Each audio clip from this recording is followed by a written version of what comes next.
call the November 20th, 2025 Board of Education meeting to order at 7 o'clock. If we could all stand for the Pledge of Allegiance.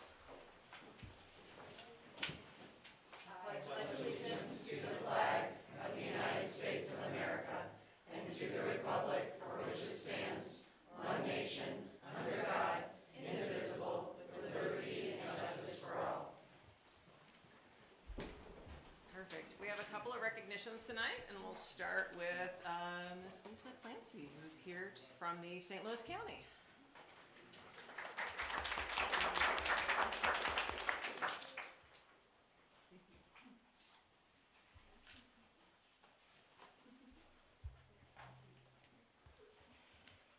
Good evening. It is an honor to be here tonight to acknowledge the hard work of this entire district, the school board, Dr. Jameson, administrators, support staff, teachers, students, for your extraordinary achievement, being the #1 school district in the whole state of Missouri, according to the APR scores. We know that MSIP and APR aren't everything that make a school and a school community great, but it's a big part of it, and this is a huge achievement, and we are very proud, and I'm a very proud MRH parent. So thank you for the work that you all do every day to make this school district and Maplewood Richmond Heights great.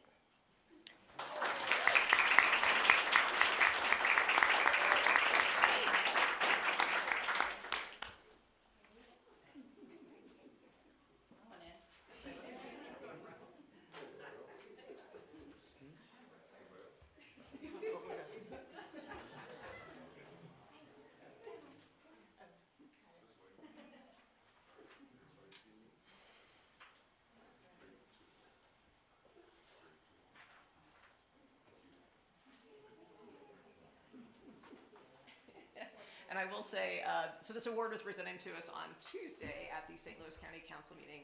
Ms. Clancy was so nice enough to give us this resolution, and we had some students there from the high school, and they were ecstatic. I mean, they all were fighting over who got to take their resolution home. I recommended we put an air tag on it, because I don't think it was coming back, so I think we got another copy, so that's good. But I greatly thank everyone who was able to show up that evening and recognize the award. I know Vince Estrada was there, Dr. McGee, Dr. Anders Phillips, Dr. Jameson, and Ms. Huffman. Yeah, so it was just a wonderful celebration and a great kind of victory lap. I know we don't often get those, and so I wanted to say thank you to the county for recognizing us for that, and thank you for such a great APR score to our community and our staff and everybody else. So that was wonderful. Our other recognition this evening is our Indigenous Peoples Heritage Month. So the Maplewood Richmond Heights School District would like to acknowledge that we are living and learning on the traditional land of several Indigenous peoples, both past and present, and I believe we have a student who's going to speak upon this. So I won't steal her thunder.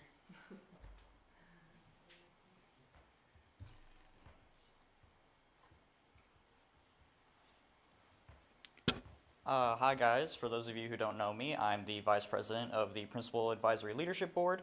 My name is Noe Zamora, and I'm here to talk about Indigenous Peoples Month. So this year in debate, we've been focusing very, very heavily on the interactions between Indigenous people in the Arctic and a lot of Western cultures. And I've learned a lot about this year specifically, and more than I ever thought that I would. And I think that MRH is really, really unique in that it actually has a very, very deep commitment to celebrating our interactions positively with Indigenous communities, especially here in Missouri, and I think that I am very, very proud to be in a district that actually upholds these values and supports continued positive interactions with these communities. Yeah, thank you.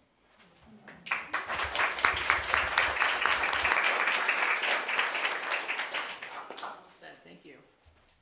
All right, and that brings us to public forum.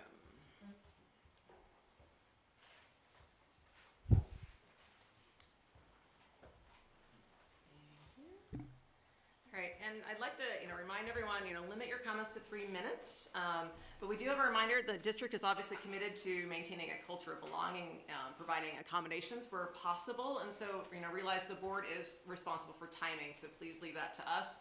Kat will be helping us with that. And if you see while you're speaking a red folder, know that your time limit is up, right? And so please try to cut it off at that point or wrap it up as best you can. We also ask that you be respectful, give grace to others as they're speaking, and a reminder that identifiable student and employee comments will be obviously cut off. We ask you to, do those behind the scenes. That's not for public forum.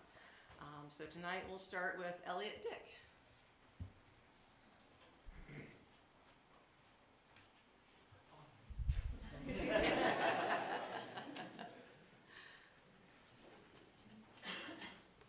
All right, well, as previously said, my name is Elliot Dick. I am a senior now at MRH, and I've also been a swimmer for 9 years. I've swam for 6 different teams, and fortunately 2 of them have been co-ops with MRH. I can recall to my freshman year where we did not have a co-op yet, and I really, really wanted to be able to swim for my school. Obviously, it was a sport that I excelled at, and there was a real sense of pride at being able to compete for my school and winning for my school, and that was something that my family and we really tried to get, and that we were fortunately able to get my sophomore year to the help of both Mr. Davenport, Dr. Jameson, and Ms. Huffman. And we were co-opted with University City for our first 2 years, and it was absolutely wonderful to be able to swim alongside some other swimmers, but as well some of our MRH swimmers, and I was able to compete. I finished well in both my seasons there, and it was an absolute treat to be able to compete for my school and win for my school.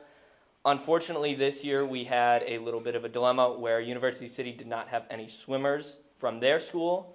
Of course, we had 2 swimmers from MRH, and right at the deadline, University City decided to cancel their team, which meant our co-op with them was canceled. So Dr. Jameson, Ms. Huffman, and Mr. Davenport, all 3 of them were able to work together during the first week of school when they were probably at their busiest to be able to get me and, of course, Robert Chandler a place for us to swim for our senior year. And that senior year, obviously, we did great. I finished very, very well, and I greatly appreciate the work that they've done and want to recognize them for giving me this great, great opportunity to swim for my school, especially during my senior year where I earned lots of recognition. And I want to make sure that their work to do that was recognized by myself. Thank you.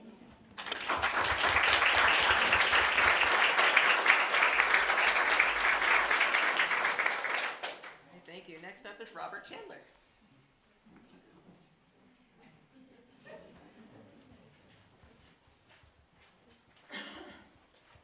Hello, I'm Robert Chandler, and I'm the other swimmer that MRH has, and yeah, and I also just want to stand for everyone and just like thank the district for making this possible. I didn't start swimming until my junior year, and now I'm a senior. But I was talking to it by Elliot, and I got to go swim with University City, and that was a ton of fun. And the fact that we were able to do this co-op team really meant a lot. And then the fact that this last season, when 3 weeks into the season we had to be transferred from U City to Afton, the fact that the district made that possible was definitely appreciated. I had a lot of fun this past year swimming with Afton, and it was really good that I got to do a sport in my senior year, and that I got to have a lot of fun with it. And yeah.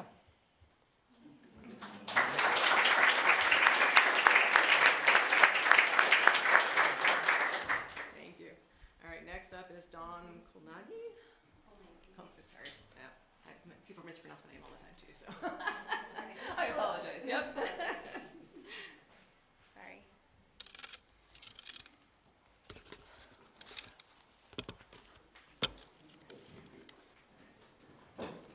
Good evening, members of the board and Dr. Jameson.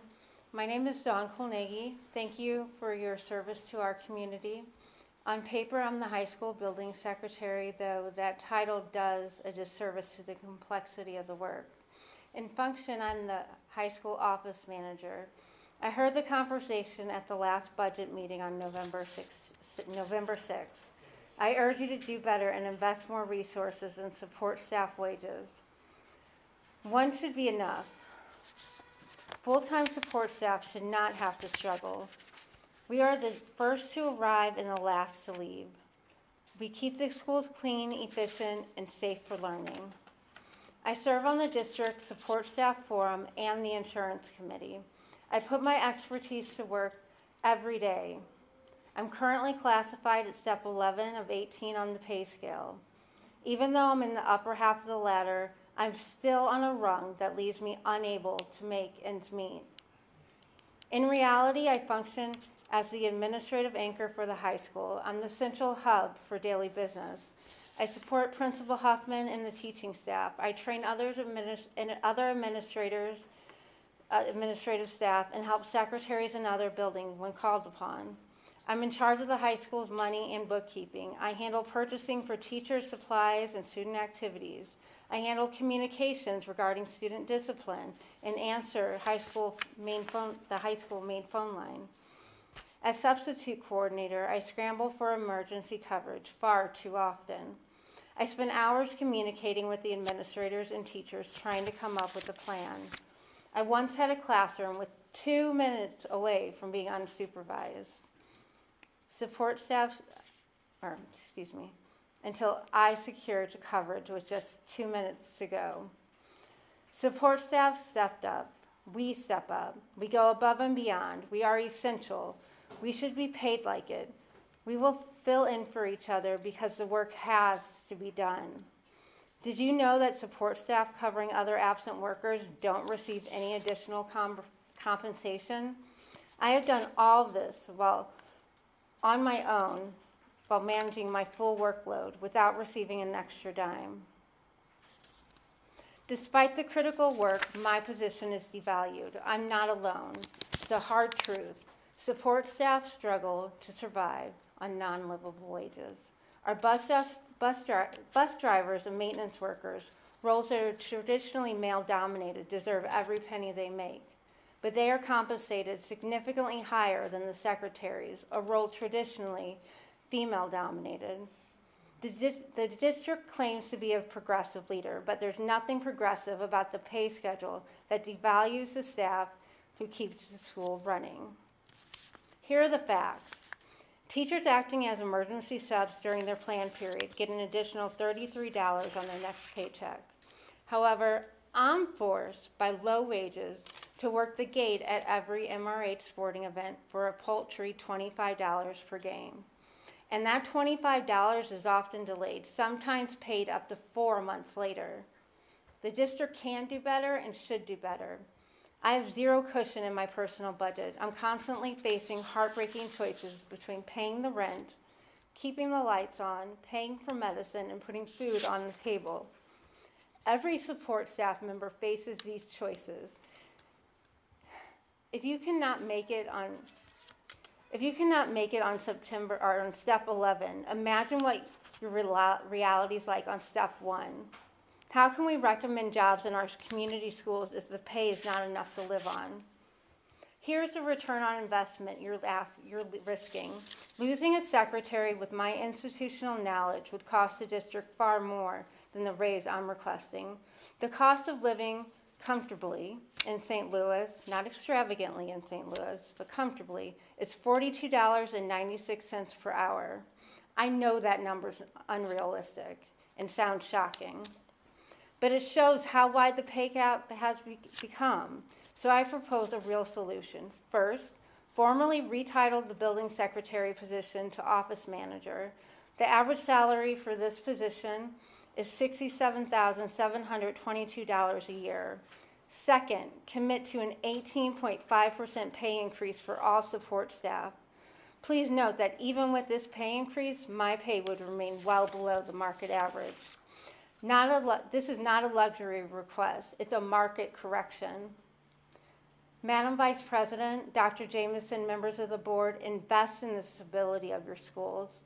Stop treating the essential sacrifice of our support staff as a business model. We deserve dignity, and this district deserves operational stability. We do not want a revolving door of exhausted support staff. Please show your leadership and help us keep the best people. Thank you for your time.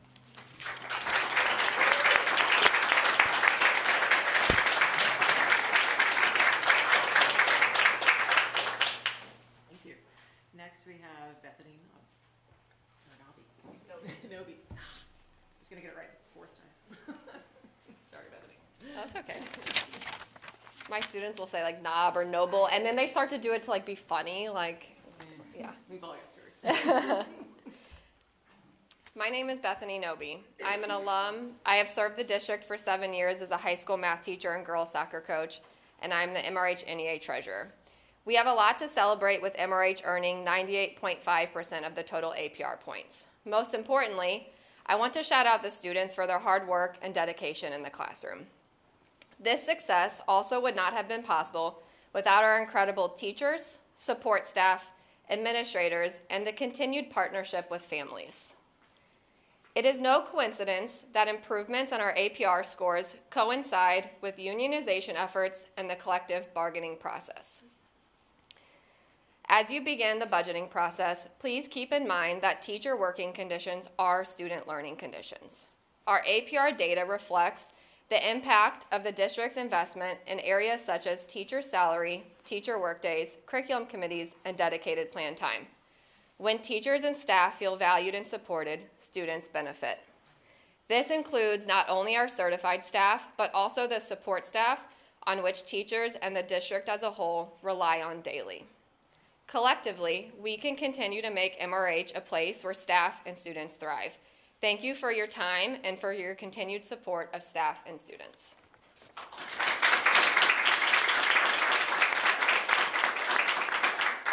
Thank you. Next up is Phil Hunt.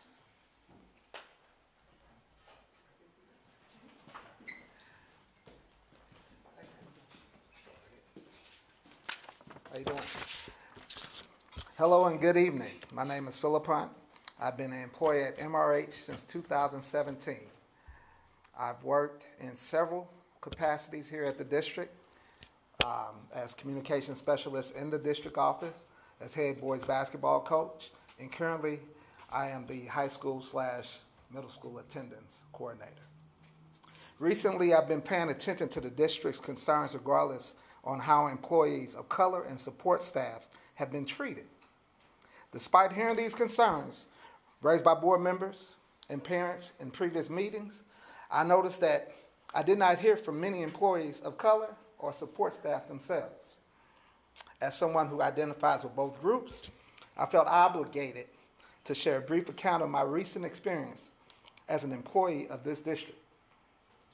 In December 2024, I received life-changing news. I was diagnosed with colon cancer. With a million things racing through my mind, one of my first actions was to contact my employer via email on Christmas Eve. A few days later, I learned that I would need to undergo 6 months of chemotherapy, information that was also shared with the district. Fighting cancer is already a tremendous battle, but I'd never imagined I would also have to battle my employer during this process. Still undergoing life-saving treatment and with a compromised immune system, I inquired in March about a safe return to work options, knowing my PTO and FMLA were nearing exhaustion. Unfortunately, that process was far from smooth. My attempts to meet with appropriate MRH administrators for a safe return per my doctor's request were met with a take it or leave it plan created by the district, which included termination if I could not comply. In my darkest hours, having to choose between my health and my job, I felt undervalued and unheard. It was then I reached out to my colleagues at MRH NEA. They stood by me when I felt alone. When district policy were not followed in my case, they provided the evidence. I am proud to announce that I have completed treatment and cancer-free.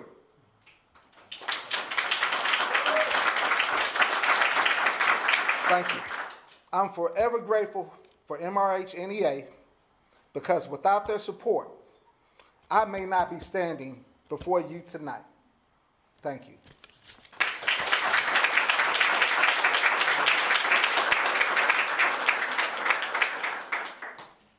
Next up, Joe Cecile.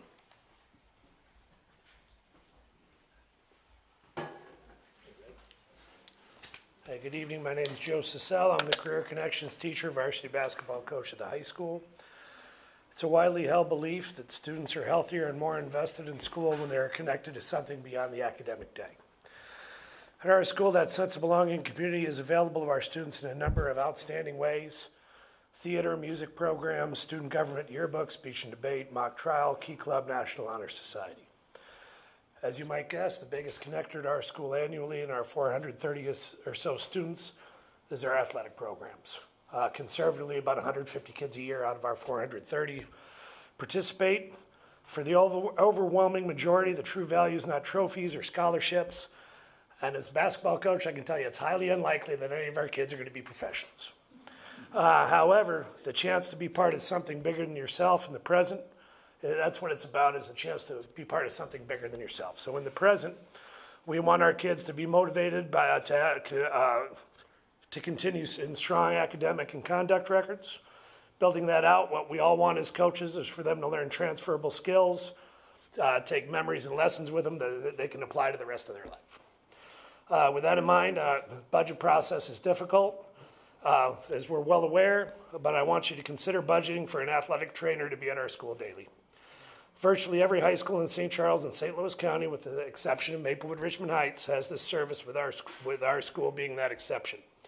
Trainers are invaluable in areas such as injury prevention, injury evaluation, varying from sprained ankles to concussion protocols, injury rehabilitation, the evaluation of fitness to participate when returning safely from injury, and interventions to safely monitor chronic conditions such as epilepsy, diabetes, and other things that infirm our student athletes.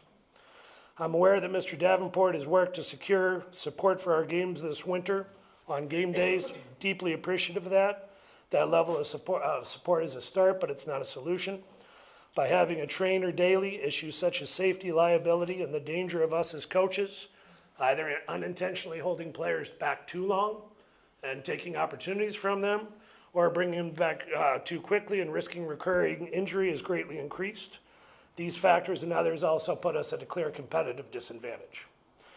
One of my coaching colleagues wrote the following: I have had athletes who have avoided seeking medical advice for pain, either for fear of having to pay expensive bills or because they don't have parents or guardians who are able, equipped, or resourced to do so. As a result, they played through pain and suffered more severe injury that could have been prevented. The availability of a trainer is an invaluable resource in preventing long-term injury that can lead to missing out on a season and/or additional medical expenses. Furthermore, I've had this coach writes, I've had a couple of experiences of players getting injured in a home game when I've had to step away from coaching in order to meet and treat the injured player. This is unfair to the injured player, who deserves the attention of a professional. It is also unfair to the other players who must continue playing without their coach's full attention. So I see that red folder over there. I'm going to leave you with this. Inevitably, there's going to be conflicts within a school district. There's some stuff written in the last couple of years. The phrase "for our students" is something we can all agree on. If we shouldn't be in the room. So with that in mind, I really implore you to seriously consider making this adjustment and to do it for our students. Thank you.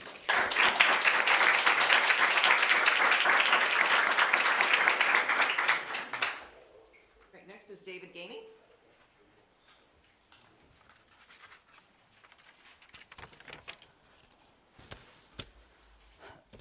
Members of the school board, good evening. And first, I want to thank you for volunteering all of the time, energy, and effort that you put into a thankless job for all of the money that you don't get paid to do. So thank you very much. Again, my name is David Gainey. I'm a parent of an MRH student, and I am also a teacher at the high school. But today, I would like to speak to you from the point of view of a parent.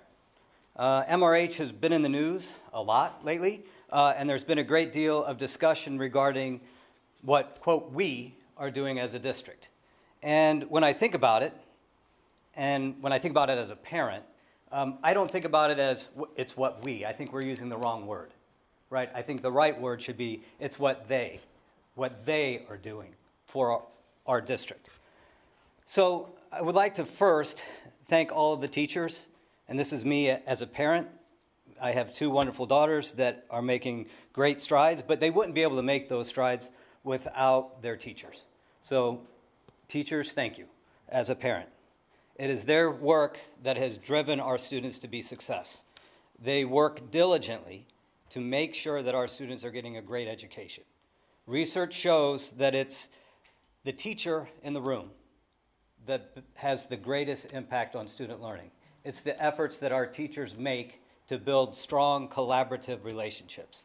So thank you for pushing my daughter to be fantastic, because my genes can only do so much.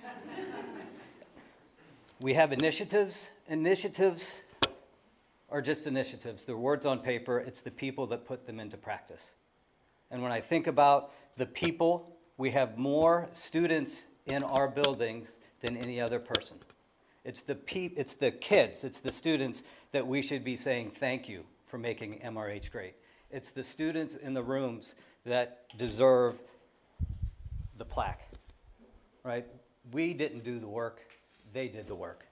Thank you, administrators, for making our buildings a collaborative space and trusting the experts that are in the room, the experts that are working with our children who did the work.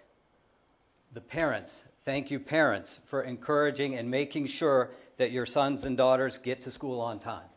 Thank you parents for encouraging them to do the work that needs to get done, because it's the parents pushing and supporting our children that cause those scores to go up. So thank you parents. Support staff, thank you. You're the ones that make our buildings warm and friendly and welcoming. You're the first face that they see. I don't see my daughter in the morning, she's out, right? They don't see me as a teacher when they walk in the door first. They see our attendants and secretaries as they walk in. Thank you for making our building wonderful and warm. So before I'm out of time, so this is what I want to say. Students, keep up the good work. Thank you for your efforts. Thank you for making MRH the best that it can be. It's the students' work and their growth mindset that we as a community are going to earn the dividends from. Thank you, students. And parents, you are the ones that really did the heavy lifting. Thank you.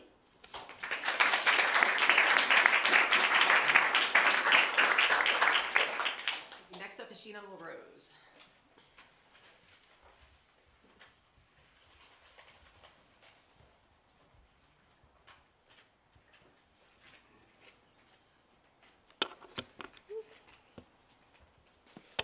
Good evening. My name is Gina LaRose. I'm a parent of 3 students here at Maplewood, Richmond Heights.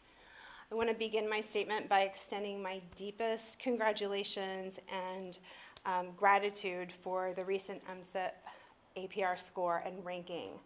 This achievement requires skilled and thoughtful leadership at all levels, as well as committed and capable teachers and support staff. Our whole community benefits from successful schools, and I recognize that we have a fantastic return on investment when it comes to our district. I also wanted to take a moment to provide clarification about a statement that I made last month. Mr. Miller's mid-public forum rebuttal implied that commenters were assuming some level of malice by board members in their actions regarding budgeting. I'd like to assure the board that this is not the case for me. It seems to me that organizations are most successful when everyone can be granted the benefit of assumed good intentions. If we are in the habit of writing someone off entirely based on isolated actions or behaviors with which we disagree, we run the risk of tossing out the proverbial baby with the bathwater. We must be willing to continue to come to the table with one another. As Mr. Homa reminded us last month, conflict resolution is most desirable when it can be restorative rather than punitive. However, this requires a genuine willingness from all parties. If we paint one party as a villain and are unable to undo that viewpoint, the capacity for harm reduction and meaningful resolution is curtailed. Many of us have a habit of falling into the trap of either-or thinking, while a both-and approach is actually more on par with reality. Capable leadership can have the best of intentions and still cause harm. A colleague can succumb to biased behaviors and still want the best for the organization. We should all be willing to give and receive constructive criticism without confusing it with a movable character assassination. I agree with Mr. Miller's assertion that there is value in entertaining a variety of viewpoints to achieve a common goal. That will assuredly come with challenges and conflict. I hope that district leaders will continue to make space for a diversity of thoughts and experiences while assuming the best of intentions and prioritizing productive collaboration. Our APR rank and rating is a huge accomplishment. It shows that the district is doing so many things right. I am proud to be part of a community that can celebrate our successes and also continue to strive to do the work that centers children and is unflinching in its continued pursuit of true educational equity. This can only happen if we persist in coming to the table in good faith with a willingness to listen, learn, and grow together. Thank you so much. Next we have Colleen Cunningham.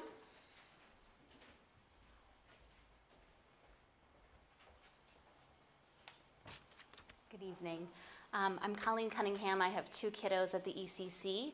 I'm here to express my gratitude and enthusiasm for our district. While I'm a big fan of all of MRH, we're number 1, the ECC is presently my home base, so I wanted to give a special shout out to the ECC community and Dr. Stansel. For the last couple of months, Brittany Shattuck, Caitlin Freshauer, and I have been leading an ECC cohort of the group We Stories, and I'm overwhelmed by it. We Stories brings together white and multiracial families to build confidence talking about race and undoing bias, to help us raise curious, compassionate kids. We're having difficult conversations, leaning into our discomfort and working through it. 2 months in a row now, over 25 grown-ups have shown up after hours to participate in this program. I'm so encouraged by the ECC's commitment to working for a more diverse and equitable community. We could not have done this without the steady support of Dr. Stansel. She gave an immediate yes when we asked for space. She sent out our reminders. She's shown up on the evenings of events to make sure we have everything we need. She asked us ahead of time if we needed a microphone, and we said we didn't. And then she was there live to hand us the microphone when it was abundantly clear we were wrong.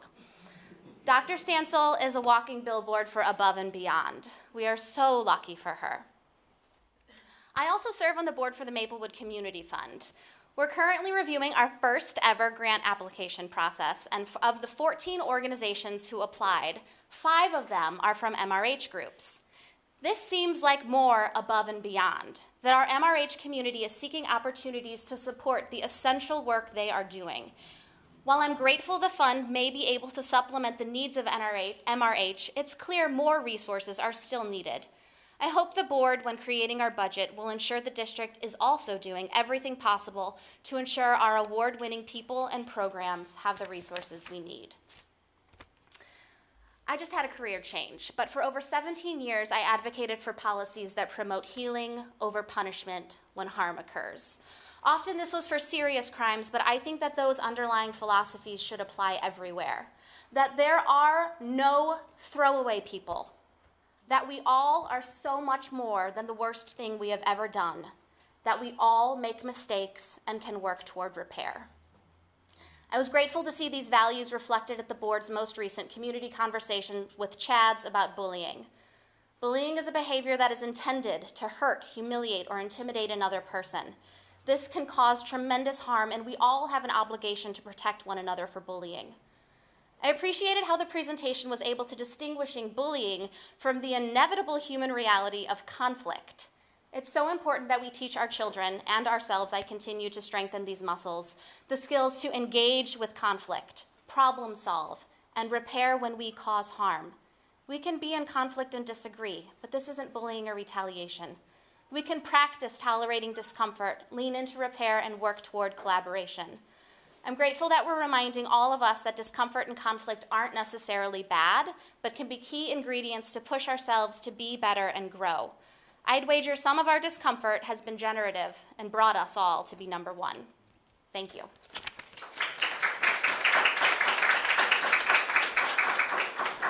Next is Eleanor Pardini.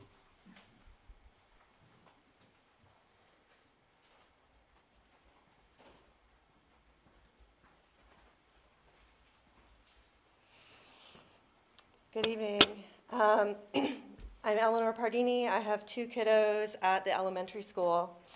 Though I couldn't attend last month's meeting in person, I was grateful to tune in online. I appreciated voices of teachers about how much is going well at MRH right now. This year's DESE annual performance report scores reflect that progress. Holy moly, we have so much to celebrate.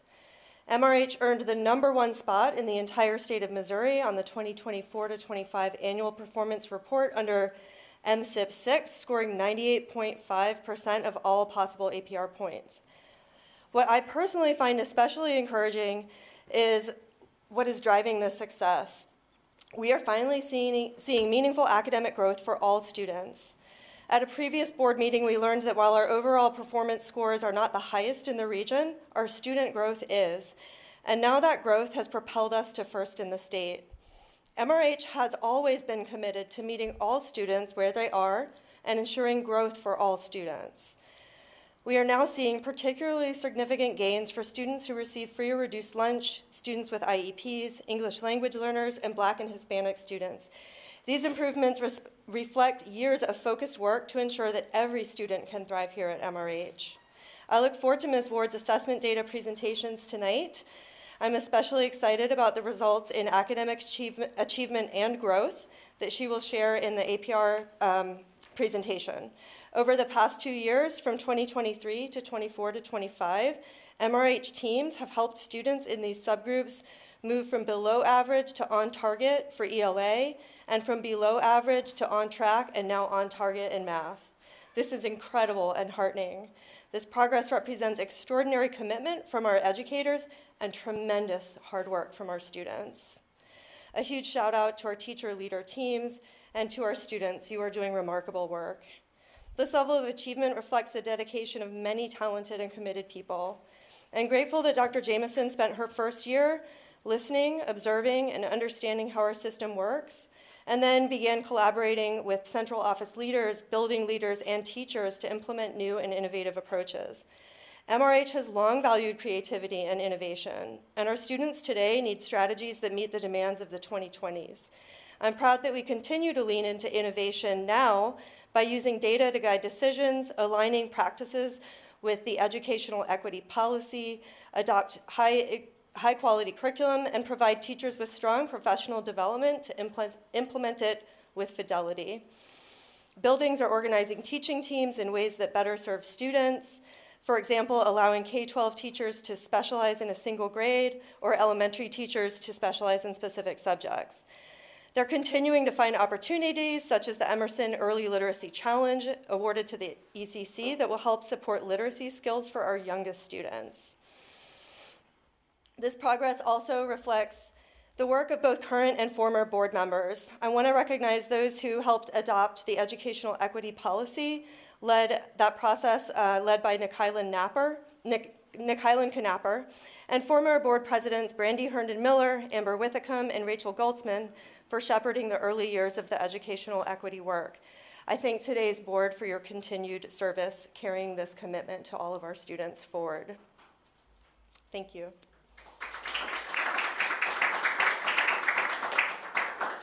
Next, we have Dave Schmidt.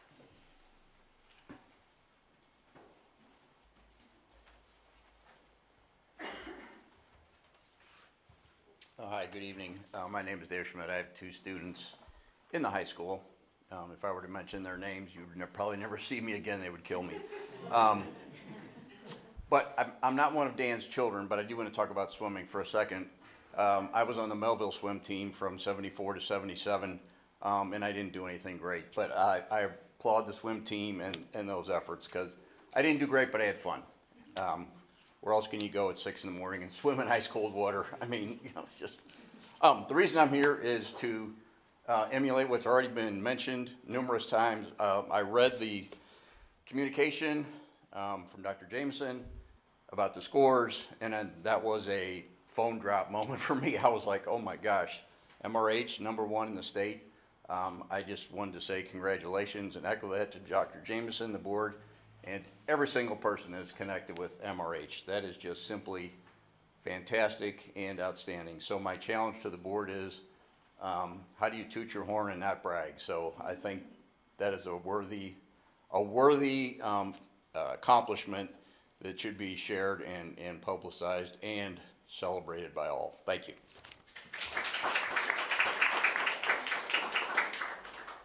Well, that concludes our public forum. Thank you so much for your comments this evening. All right, we'll move into consent agenda. Motion to approve the consent agenda as presented. Second.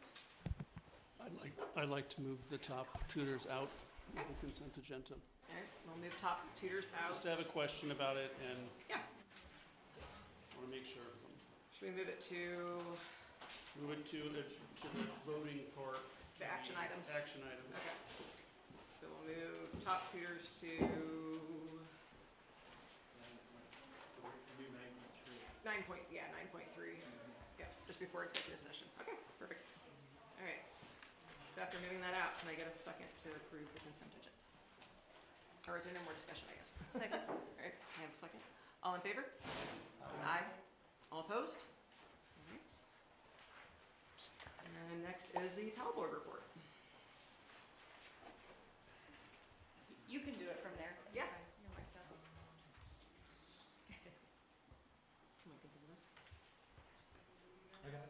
up. Could I suggest the podium? I've noticed some of our mics don't pick up if there's other noise in the room. Yeah, I mean, I'm fine either way. Thanks for the flexibility. A display of our amazing students.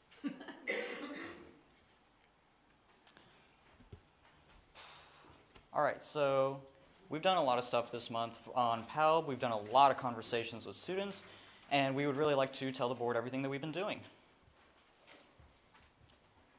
All right, so first off, we have gone through a lot of different stuff this month, but first and foremost, we would like to ask for a full-time position of a college advisor at the high school. Now, we've noticed that Miss Perkins, the current college advisor, she's on a program from Mizzou.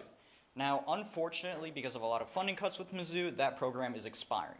And we've noticed over the last couple academic years that college advisors have been very, very, very helpful to students who are trying to go to pursue some kind of post-secondary education. Now, with that in mind, because we're seeing the expiration of that program, we're not going to have a college advisor next year. And I believe that it is very key at this moment that the board heavily consider putting this as a position on next year's high school staff. A couple of reasons for this that I think are the most important are counselor workload and just student benefits. Next, I would also like to ask for an MRH trainer. Now, I know that Joe Zausel, amazing basketball coach, already asked for this, but I also would like to echo many of these same concerns that we already have with our athletics. Now, I can attest personally to this because in my very last year of cross country, I was unfortunately stopped because I had, unbeknownst to me, a really bad stress injury in my shins. Now, if we had a trainer of some kind of MRH, I would have been able to have this diagnosed much, much earlier, and I could have taken actionable steps to preventative care and just working through this. However, this was not the case, and I had to take 2 full weeks in the middle of the season to recover my body. And fortunately enough, I was able to recover very well and perform very well in subsequent meets, but it was still incredibly unfortunate to have this happen. And I really don't want any other students to have to go through this horrible issue. Now, another thing that goes along with this is equity and access. Now, earlier Joe Zausel mentioned the cost that goes along with this. Now, many of the students that are in track and cross country I've spoken to, and they've showed me how expensive it is to go to outside physical therapy.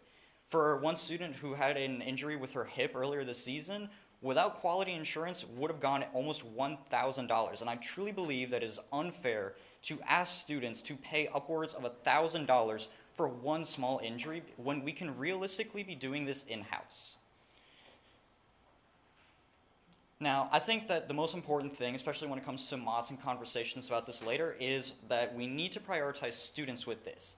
Now, a big thing is that this is a huge liability legally and medically for MRH and for these students. Now, I was doing a lot of research on this because I think it's important to see the outside examples of this, and one such story that I found was a student from Tennessee.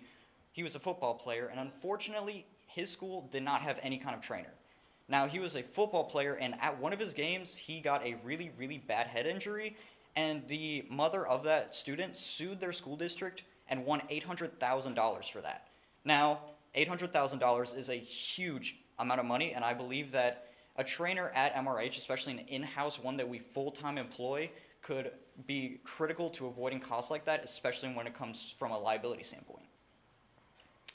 Now, onto the college advisor, there's also a lot of benefits for students. Now, I'm a high school senior right now, and I can tell you for a fact, applying for college is not fun. It's very, very stressful, and honestly, I don't really know what I'm doing. But with the help of our college advisor, I've actually gained a lot of understanding on what the application process looks like. Now, this is not the case for most public schools, and without some kind of college advisor, our students are not going to know what's happening. Now, this is something that has been shown by a lot of research, but it's very critical that we just examine this from a standpoint. If we really want our students to succeed in the future, especially with some kind of college, we need to have some kind of college advisor in the future. I also spoke to the counselors and to Joe Saucelle about this, our career connections teacher, and they also echoed many, many benefits that come along with this. Such as the fact that the college advisor and any kind of career connections just helps institute some kind of culture within MRH that we are dedicated to actually improving our students' lives past high school. And I think that's important to show the students that we actually care about what we're doing to try and help them as an entire district. Now for our community. So attention to college-bound kids does help out a lot of stress on parents. Now, my parents are also very, very confused, and they told me to just kind of do whatever I thought was right, since I'm the first kid in my family here in the United States to actually attend a four-year university directly out of college. Now, again, that's kind of a big burden to put on someone as busy as me, and it was horrible. Now, without Ms. Perkins' help, I would have not been able to apply to any colleges at all. I would have been completely in the dark about this. But with her help, and I've heard this from many students, she was actually able to direct me through the entire process, especially with something as complicated as the FAFSA, the Common App, and while these may all sound like completely bonkers things to you, like this is not fun to go through. Also, on equity, I did a lot of research on this topic too, and I found that college applications are very, very biased against students of color, students from low-income backgrounds, and first-generation college students. Now, this is a really big thing, in my opinion, for MRH. We need to show that we are committed to helping these students out, as we've shown many, many times before. So that's why, from an equity standpoint, I think that this is also incredibly important for our students and our community. Next, on for our health. Now, I'm trying to put these through the lens of the conversations that we have to really show that the board really can pursue this. This is something that we've been asking for many, many years as I've been speaking to staff and students. And I think that an athletic trainer is really, really important. Now, Joe Saucelle earlier told you that 150 kids out of the 430 compete in some kind of sports. And most of those are dual sport athletes or triple sport athletes, which is quite a burden on the body. And I think that to prioritize student health, we need to show them that we care through the implementation of some kind of athletic trainer. I think that we can do this really, really easily just through a cost-benefit analysis. So right now, I've been speaking to the athletic director at the high school, Mr. Davenport, and he's really shown me how expensive this can get. Right now, we're pursuing just having a trainer at athletic events such as basketball games, which, if you didn't know, is actually a requirement. So MSHA, the dominant sports administration in the state, actually requires you to have some kind of trainer at every single athletic event. And now I've spoken to a lot of coaches, including Coach Saucelle, including Coach Malloy, the BOE soccer coach this year, and they said that this is really, really hard to get on a full-time basis because they had to rely on other schools. Now, this is kind of a rough thing to do. We can't just keep asking schools in the nearby area to just provide our trainers. We need to be able to show that we care, because it's not fair to be asking coaches or our nurses to step in at every single game, because they have lives too, and they also need to be coaching the games as well. Also, we need to show that we can use our resources to help benefit the students. Now, as I mentioned earlier, we need to have some kind of trainer at every single athletic event. And with the new track that we just installed, we are hoping to hold the track and field conference meet this year. Now, without a trainer, we are completely unable to do that, and although we're looking for outside solutions, we want to keep continuing this tradition of holding conferences. It's such a huge event in the culture of the entire St. Louis County area. Now, being able to contribute to that future is something that I implore the board to do, and especially consider it right now for our students, and use our resources efficiently by paying for something as cost-effective as a staff member that we can have at all times to help students and to help with these athletic events, instead of just having to pay every single time, every single game for some new trainer. I think that a lot of things that could be proposed could be narrowed down into these couple actionable steps. So first off, I think that we should have some kind of board-sponsored fair to try and attract staff and for the trainer and the college advisor position.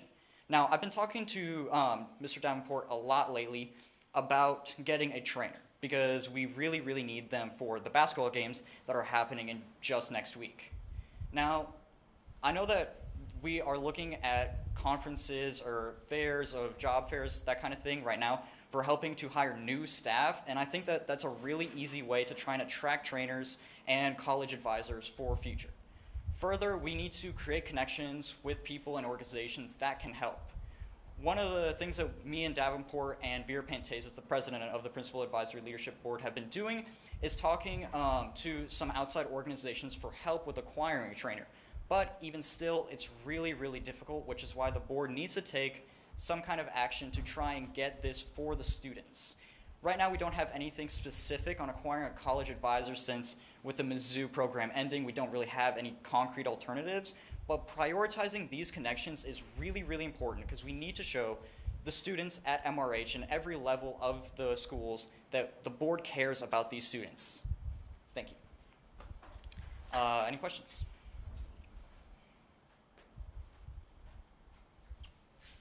Okay. Thank you.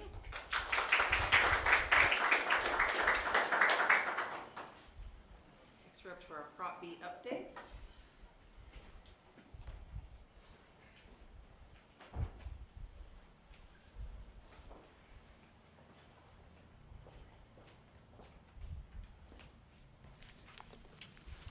Okay, thank you all for the opportunity to update you on the progress of the April 2025 bond project. First slide is the approved projects to date by the board, and we'll focus on the last two columns. The variance column indicates that all contracts and projects that have been approved to date are either on budget or under budget, and right now about 18,000 under, between the approved amount by the board and the final projected cost. Schedule status gives you a quick glance too. It's all green. We're either on schedule or it's complete at this time. That's just a snapshot of what's been approved. The overall financial report, we still have the original May budgets after the bond issue, 10.8 million. The board has approved to date 3.2. Future projections, we're carrying those costs. We're forecasting those at cost, 6.8 million. But slide back down, there's 800,000 still in contingency if needed as we design, bid, and award future projects. October highlights, middle school and high school projects. We completed painting the lines on the track. Now remember, this report went in like 3 weeks ago, so even more, but this is where we were in October. We installed the roof antenna for the cellular distributed antenna. All roof projects were completed at the high school, and then we had the track ribbon cutting and dedication for the track on October 24th. The Early Childhood Center, the roof projects were completed there, and here in this building, we completed the door access control work. So all of those projects are either complete or very close to finishing. So looking ahead, we're working on the elementary seed to table classroom project. That's in design, moving towards construction documents and then bidding after that. The cooler freezer projects were approved, and that will be scheduled to complete over Christmas break. So IFS is ordering the equipment. And then the design projects for the summer 2026 projects are all teed up and ready to go. The board approved the toolbox approach and those 4 firms, and we finalized the scope of services and contracts, and we're ready to go. And climbing wall that was approved last meeting, we had a kickoff meeting and got El Dorado going again on that. So the work continues. We're in between the crazy summer projects, but we're working towards those, and the pictures are attached. Any questions?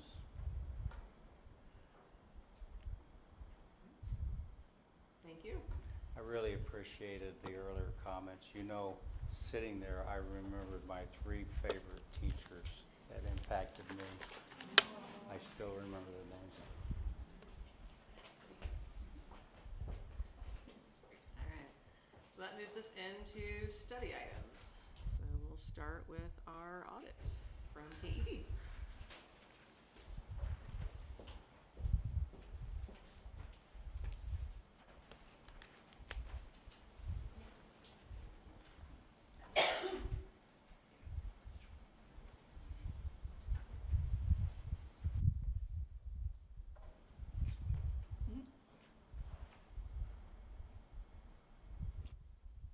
Hi everyone, I'm Brittany Wolfram. I was the partner that performed the audit this year of the district.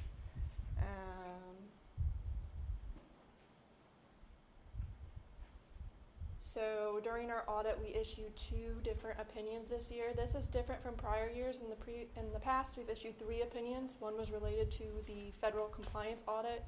We did not have that this year. The federal expenditures this year were less than the threshold required.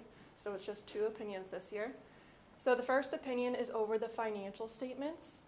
It's management's responsibility to prepare those financial statements in accordance with the modified cash basis of accounting, and then it's our job as auditors to make sure that the financial statements are presented fairly. So we performed our audit in accordance with generally accepted auditing standards and government auditing standards. And then I'm happy to say we issued an unmodified or clean opinion, so that's the best opinion that you can have. That's the one that you want.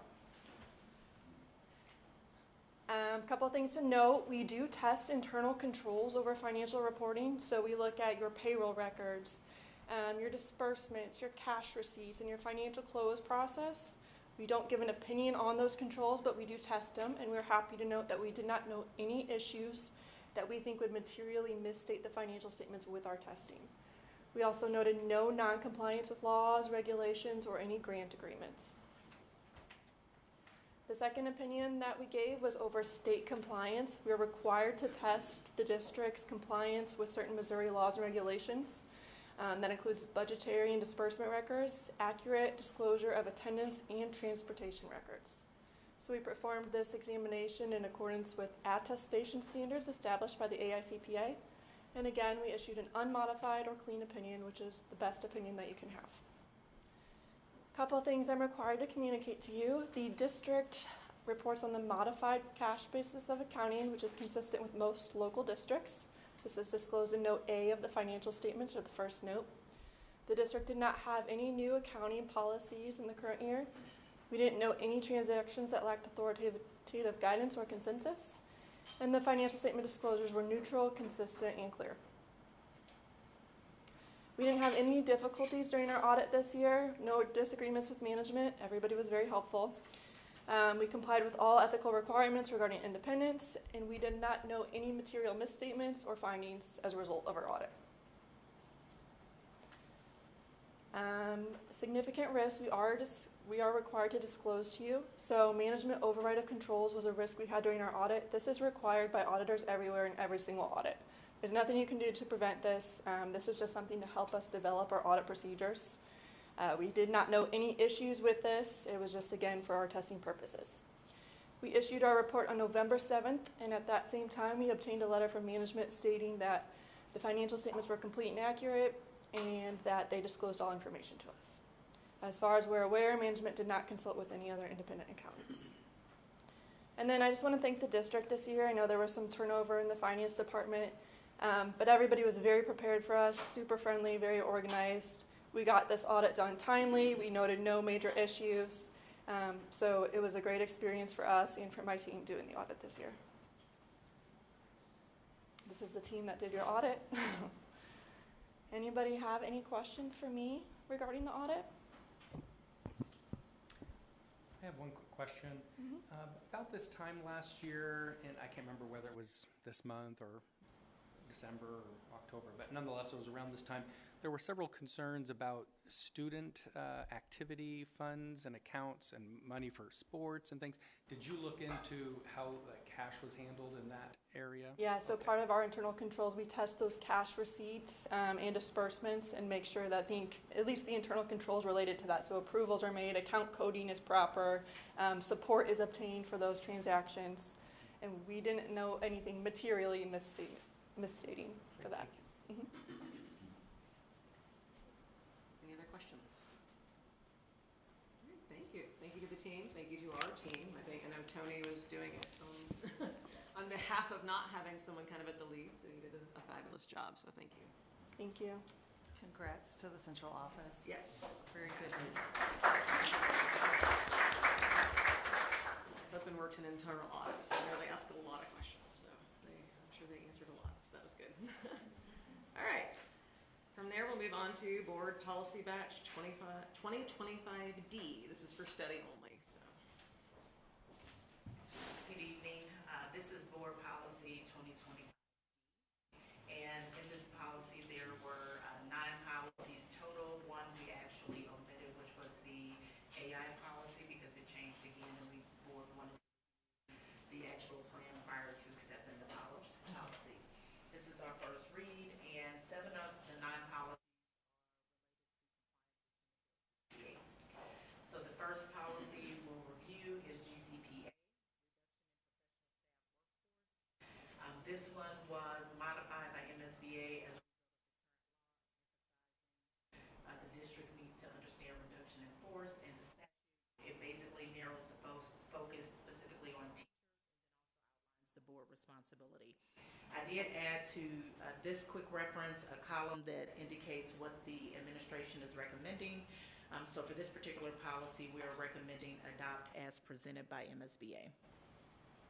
The next policy is JECA-2, and this policy also is a result of Senate Bill 68, and we are recommending not to adopt this policy, and this particular policy would allow districts to open enrollment for children of contractors or employees of contractors, and based on the information that was included in the policy, we did not think that was the best decision by the district. So that one is do not adopt. The next policy that we are referencing is policy JFCJ. This policy again was updated as a result of Senate Bill 68, and it requires that school districts report to the Department of Elementary and Secondary Education any school safety incidents that require firearms, explosive knives, any other type of weapon. We did indicate to adopt this as presented by MSBA.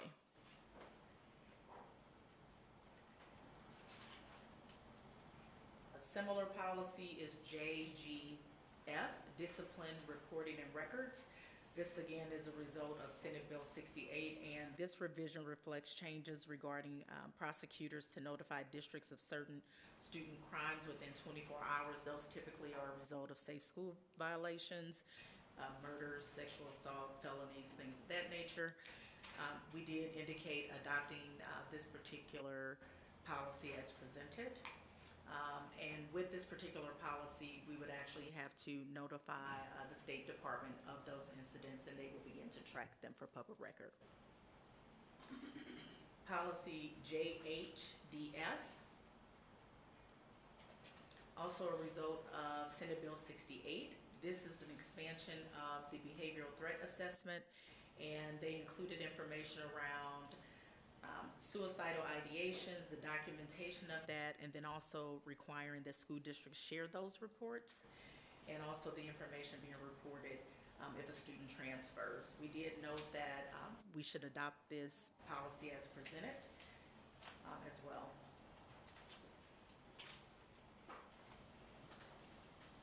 The next policy is JEC-1, school admissions. This particular policy also is a result of Senate Bill 68, and it requires school districts to request education discipline records from other school districts when students enroll. We currently do that. The caveat for this one is that the request also has to include student behavior threat assessment if it's been done currently or within the past 12 months. We did indicate the recommendation to be adopt this particular policy as presented. Policy JFCA is a student dress code policy. We do currently have a dress code policy in our policy manual.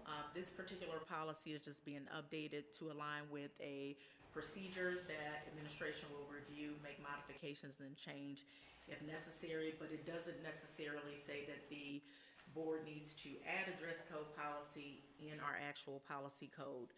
I will note that all of our schools have school handbooks for students, and it indicates based on the developmental appropriateness what their dress code is for that. We did receive some feedback from one of the board members in regards to changing the language from will establish to can establish for this particular item, but I wanted to look that out for the board. Next policy is JG student discipline. Again, this particular policy is a result of Senate Bill 68, and it outlines specifically requiring districts to prohibit zero tolerance discipline policies. Currently, we do not have zero tolerance discipline policies in MRH. However, we are recommending that it be adopted as presented.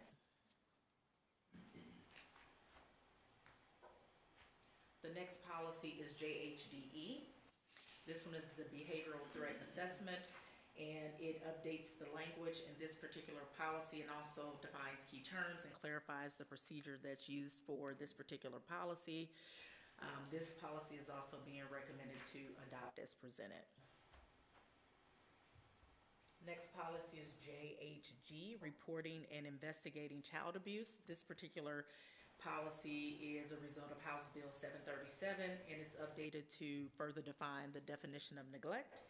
And it clarifies that allowing age-appropriate unsupervised activities could result in like walking, biking. So it expanded the definition, and this one is also being recommended to the board to adopt as presented by MSBA. Those are the policies included in the 2025D quick reference. And also for your review, I welcome any questions you may have.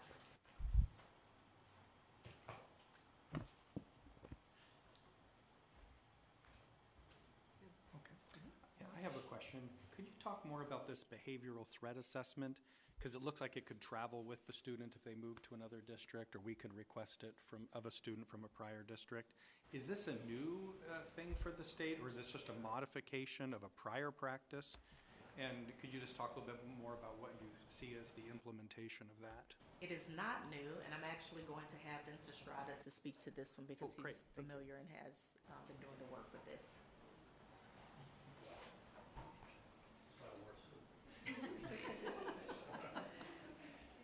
He didn't even wear that on Tuesday, so. I don't wear it ever. I have one. Special. Thanks for the question, Mr. Matt. So 2 things. So suicide risk assessments, which are now probably under the behavioral threat assessment umbrella, are not new. We have been conducting this and support students and working with their families for many years.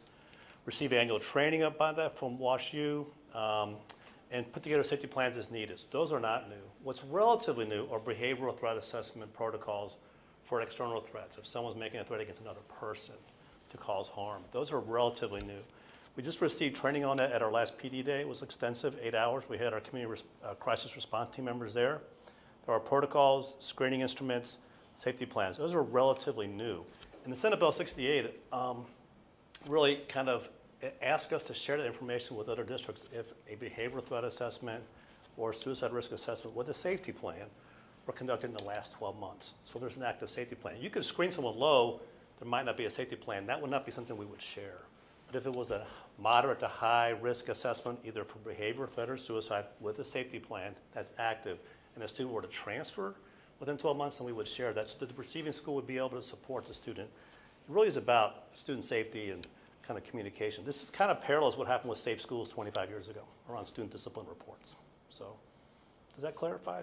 Yeah, you're welcome. For the behavioral threat, it also has where it's going to be shared now, I guess. We share it locally, I assume, Yes. with our own internal, like our local police departments, but now it's supposed to be more statewide, is that? Yeah, part of the change too? between schools, what was happening before when we did risk assessment, we would just keep it internally. We would let people know in our schools on a need-to-know basis. They keep an eye on the student.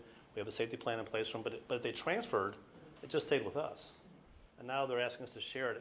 If it's a current one, I think the worry is it's a part of their permanent student record. Something happened in fourth grade. They're going to college. That's not what happens. It's really about keeping the students safe when they're with us. And if it's current and they're transferring, that the receiving school can also keep them safe. So is it a requirement where we would share it with the school and they have to share it with their local law enforcement? Is that the deal? Well, behavioral threat assessment, no, I don't know how they would handle that. I mean, behavioral threat assessments are different than suicide risk, obviously. So for us, our SRO is part of our team. So, and behavioral threat assessment depends on where you land with that, if local law enforcement's involved with that. Kind of in the weeds, but yeah. Yeah, that's okay. No, that's a good question. Sorry, did you just say that suicide prevention, that's not part of behavioral threat assessment? It is. What they did with the language and some of the board policies, a little wordsmithing. Yeah, so they for some reason decided to call both suicide risk and behavioral threat under one umbrella, behavioral threat assessment. But there are two different ways of approaching it, two different protocols, two different screening instruments. If someone's called to self-harm, we use a suicide risk assessment. We use the Columbia screener. It's kind of a tried and true instrument. And then we use the tools from the Center for Education Safety, MSBA. It's free. They actually provide a lot of great resources for this. Dr. Dietrich and I have been to some training. There's a lot of information about it. They have their own vans. I mean, they're really doing some good work in terms of training us. So, but that's relatively new, external threats. Yeah. Thank you. All right. Any other questions on the other policies or events? All right. This will come back next month, so. All right, next is the new courses and course modifications.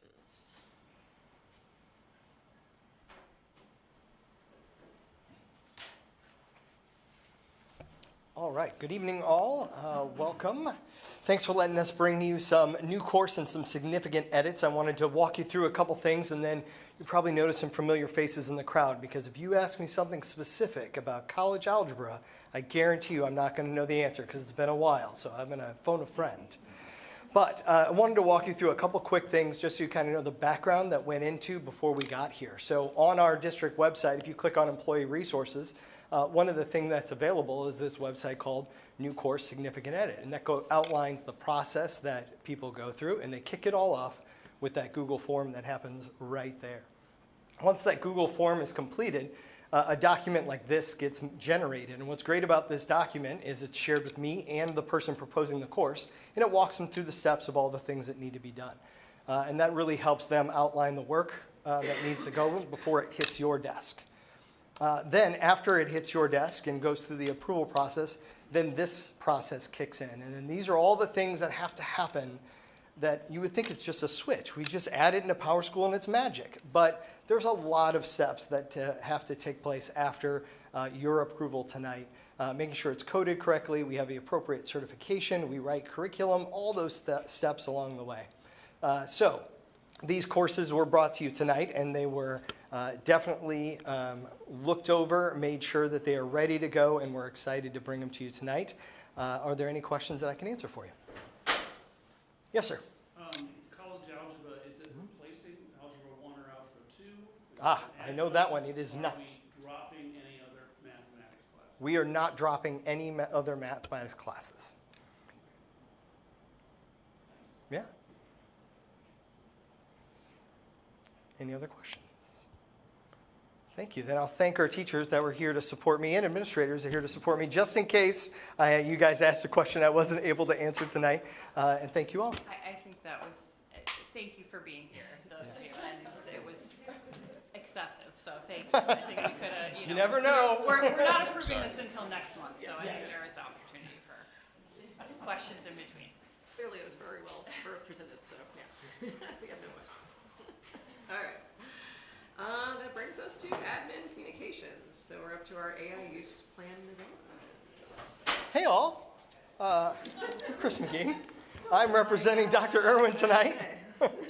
Dr. Irwin is working on her symphony practice tonight, getting ready for some winter performances. So I was asked her to go do that, and I would take on any questions here from our AI use plan. So this is our version, if you will, of taking what you previously saw from the Ladue School District on their AI use plan, and then applying some of our metrics and terminology to it. It is a first draft. There was some really great feedback in regards to where some of the placements are, and I'm here to answer any questions that you may have as we go through this. I will say, before we answer any specific questions, that regardless of how this document ends up, it will be heavily influenced by whatever board policy, EHBC, you end up adopting. So recognize that this is a draft. It will undergo a number of different revisions before it sits finally on our desks and in our workflow, and that will obviously happen after your approval of EHBC. So just wanted to put that into your knowing of what next steps would be, because you might ask a question that is really specific and covered under that policy. All right, what questions might I answer for you? Yes, sir. So there's a part in there where it says that you can use school-approved tools. Yes. Okay, that's one. There's going to be one question on that. Yeah. This other one is related, and then there is some stuff in the policy about how you're going to basically be monitoring whether or not people are using it. I'm losing my word. No, let me jump in there because you're right. So just monitoring. Yes. So let me answer. Who is going to do that? Is it a current employee? Are we adding tasks and more work to somebody else's employee and to an employee, and then how are we going to pay for that? So tonight we're just bringing the AI use plan, and the policy is going to come back, and you'll see modifications. It actually has changed. Changed more. Yes. Since the last time, so but it was actually supposed to be included in this batch, and we pulled it out because it had changed, and the board had not yet seen the AI use plan, which was the ask to come back. So right now, what Dr. McGee is presenting is the AI use plan to give the board an opportunity to review what we're thinking, and then once we bring this back, you'll see the policy come alongside that with some additional changes that will reflect the plan that we have, as well as any other changes that MSBA makes. Okay. Yeah. I noticed today that ChatGPT has moved me to 5.1 instead of 5, and I'm not sure if that was approved. Right. Yes. And That's what's happening. Gemini's moving to 3, right? And it's like, how do you approve things when things are moving so fast? exactly. Yeah. And the original EHBC even referenced an AI program that no longer exists. So the world is moving faster than our policy and our procedures are able to keep up, for sure. But to your point, I do want to speak to one of the reasons we want to make sure we have a district-approved list is that we want to make sure that our data privacy agreements between the organization and the software company is underneath the umbrella of MoreNet. So we partner with MoreNet. They secure all of our data privacy agreements, and that's part of the sort of the handshake that needs to be made between our organizations to ensure that our students' data and our teachers' data are kept safe. Yes, sir. Two things. One, you have a section here, academic integrity and investigation process. I didn't take the time to look at the student handbook, but I assume we have an integrity and investigation process described there. I guess I would just maybe not include that in this policy and just point people to the existing academic integrity policy rather than having to essentially two policies sitting in two different Thank you for that feedback. policy statements, and then maybe potentially one of them getting out of sync with the other. So just make sure that. Yeah, and to agree with you, also detection tools. If you've done any research on AI, there is no detection tool that works well. So I think this draft is already showing its age. Yeah. Well, I mean, in terms of ChatGPT, a lot of those. They actually leave a watermark behind in text that students can't see. But students who find out that there is a watermark left behind. Don't say it now, it's still recording. Yeah, but there is a tool you can use to strip out the watermark so that the software doesn't see that it was created by ChatGPT. So, I mean, there's tools to combat the tools trying to detect. And the other thing I was going to say is, well, it kind of deals with Trent's question, kind of who sits in the responsible position of having to enforce this. And I'm just concerned that teachers are put in a situation where they, I don't want to say accusing students, although one of my own children has been accused of plagiarizing when they didn't, and it's an uncomfortable situation for the student to feel they have to prove themselves that's sort of guilty until proven innocent. So I just would be, I would want to tighten up the understanding of who exactly is responsible for checking on this. And I guess I would just rather err on the side of trusting the students to teaching them, what the kind of the virtues and the values we hope they aspire to, and letting them know that if they take shortcuts, it's hurting only themselves, and not try and put teachers so much in a position of having to police this, because the tools will constantly change, and I don't know, that's my 2 cents. So the extent to which that can be reflected in a revised version. All right, thank you for that. Other questions or comments? All right, yeah, no, and James and I were commenting that we need to make sure the policy and the plan are differentiated well too. I think as things go along, we need to make sure that one follows the other, and you make good points, Brian, about how we would police it, right? So, thank you. All right. Loretta has a. Oh, sorry. Good. Quick, and I apologize. Yeah. Okay. To what you were saying, and I missed a little bit again what you're saying, it's just that the process for appeals, also keeping in mind how do you get through. That was a concern for me, is that just having a process where there were some layers of being able to have student to a decision. I mean, I imagine that would be similar to whatever we already have around plagiarism, right? I mean, kids have always been, in tricky situations academically. I also would appreciate just some explicitness about the difference between the plan and a policy. The plan is for internal, and again, because these documents live beyond the discussions in these meetings, just to clarify, I mean, will this be something that is included in student handbooks? Will this be something that is included in, teacher trainings? I think that would be helpful to just articulate it right in the document that this plan is for what purposes. I think also in parent guidance as well too, right? Because we need to let parents know what is and what isn't allowed. So, yep, all good points. Thank you. Thank you all. Everybody good? All right. Brings us to school enrollment data. Vince Estrada. Yeah, Dr. Jameson You said put on I the have suit. 40 minutes to do the pursuit. I was off by 0. Yes. Hey, good evening, everybody. MRH Community School Board.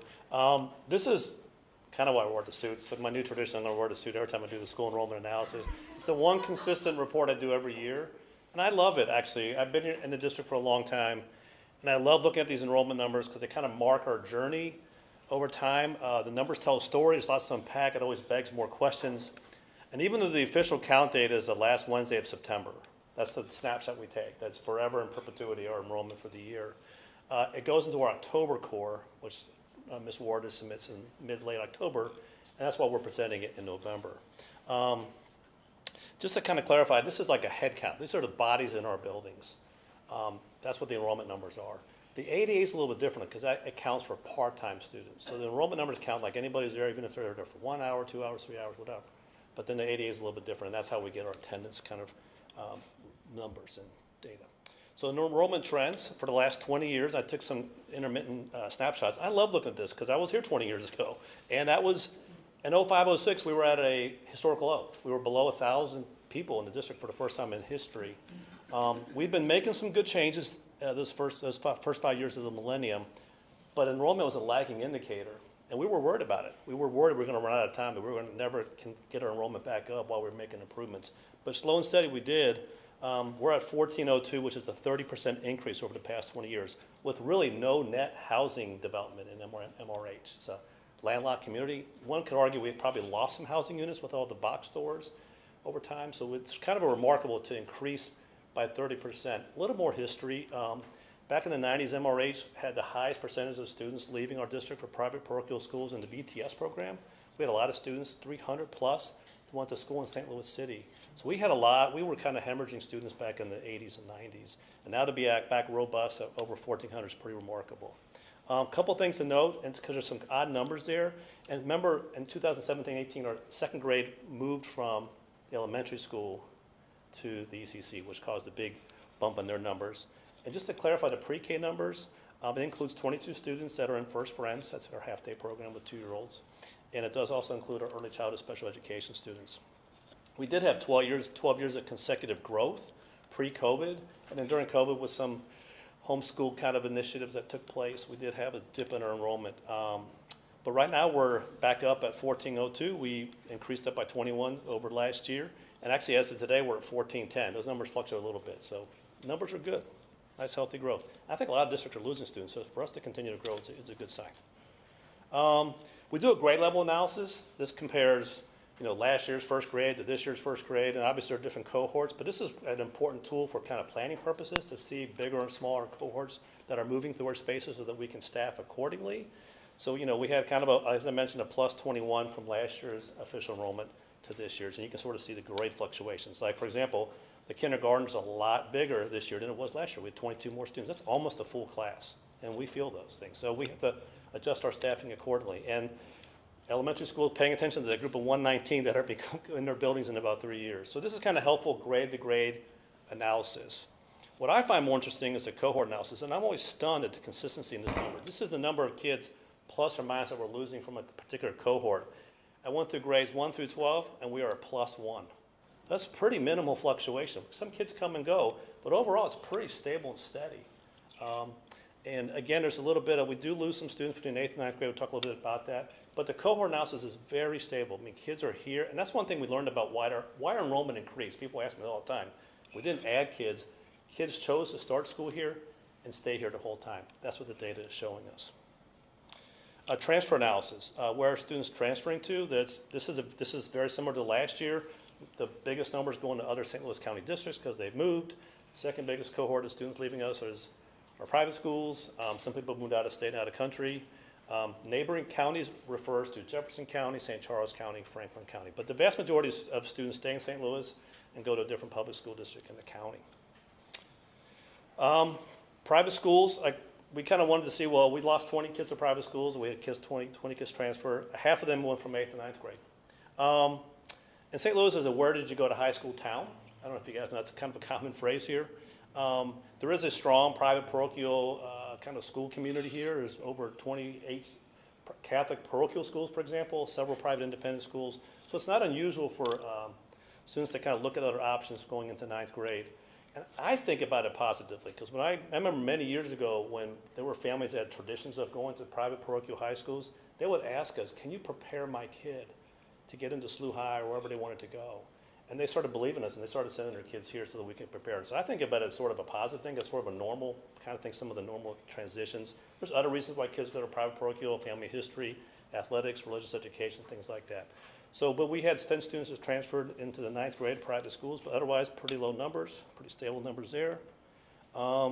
Looked at where students are transferring from. There was an unusually large number coming from St. Louis City last year, 27. But this year, more of our typical number of 10s coming from the city. And again, a very typical pattern of mostly coming from St. Louis County, some transfer. So we had 20 kids transfer out to private schools and 18 kids transfer in from private schools. So, it's a net loss of 2. So that's kind of gives you some information about where kids are transferring from. And also it sort of broke down in the county what kind of districts are they going to. And it's a pretty wide range. We had kids that transferred to 14 of the 22 different districts in the state or in the county and receiving from about 12. So it's a nice mix of folks who are coming and going. Pretty typical numbers, healthy growth, even with declining birth rates and such lot and districts losing kids. The one thing we did notice is that our preschool numbers were low, lower than they have been in the past. We're going to try to see if that's an anomaly this year. We're going to track that data. A couple things that we did raise our tuition this year that might have been a factor. It's hard to gauge that because people don't tell us why they're not coming here. They just don't necessarily apply.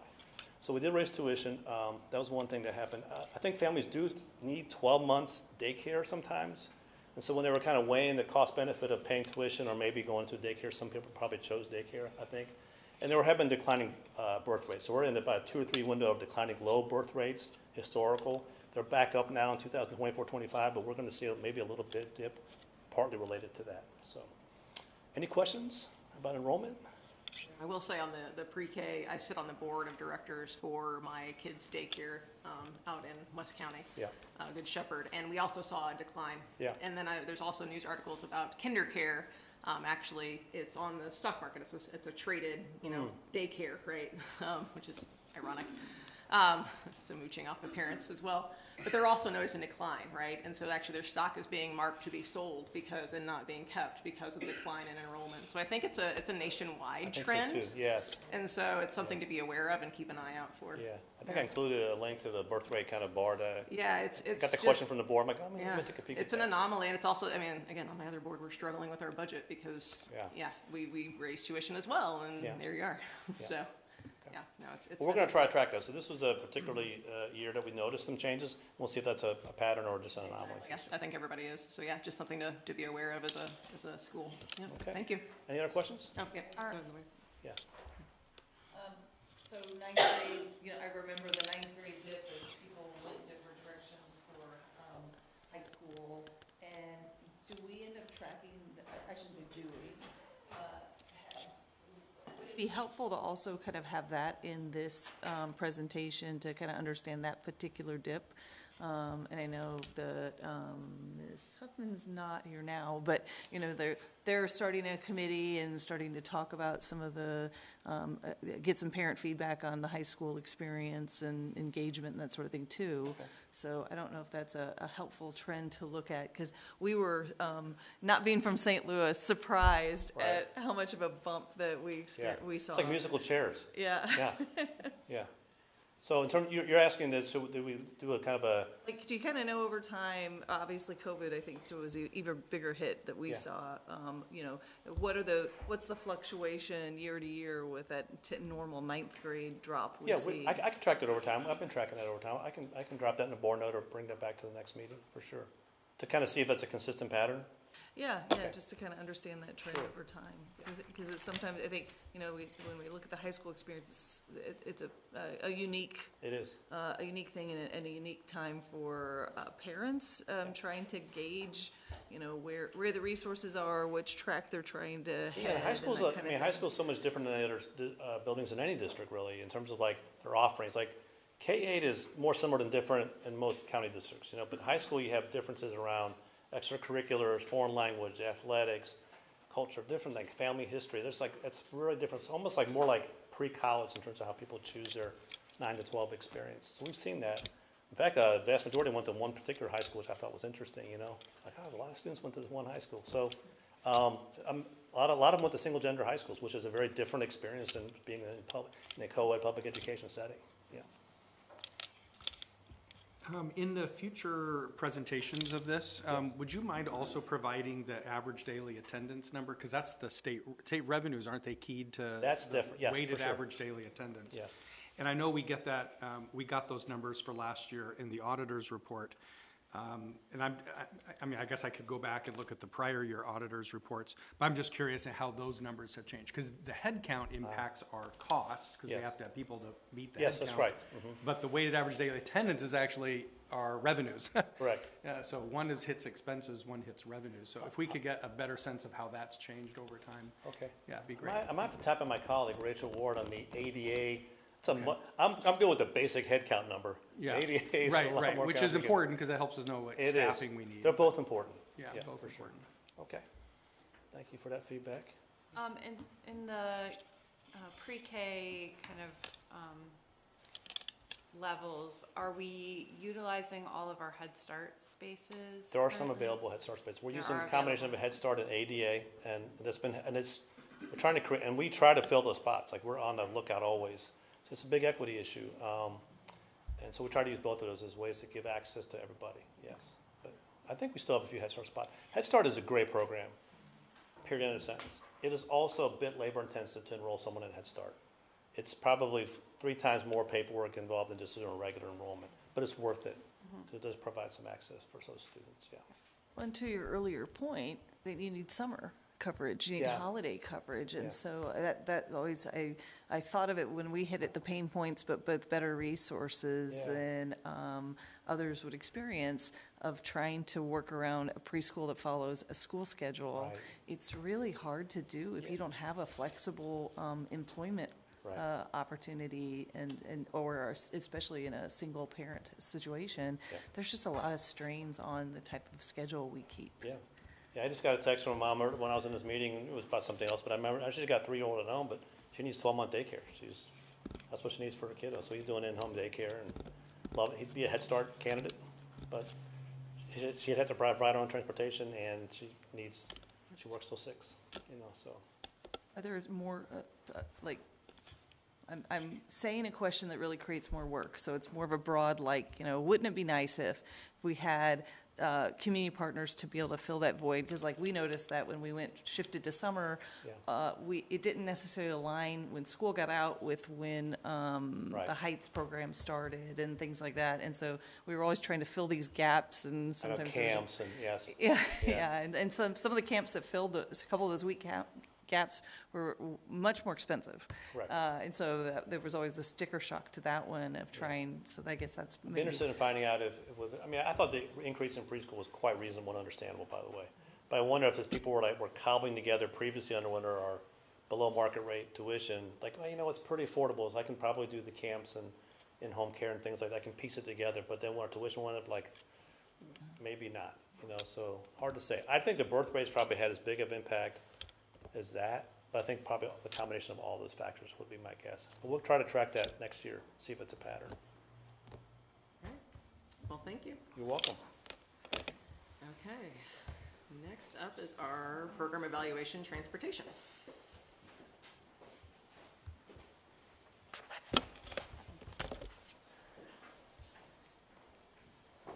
Good evening.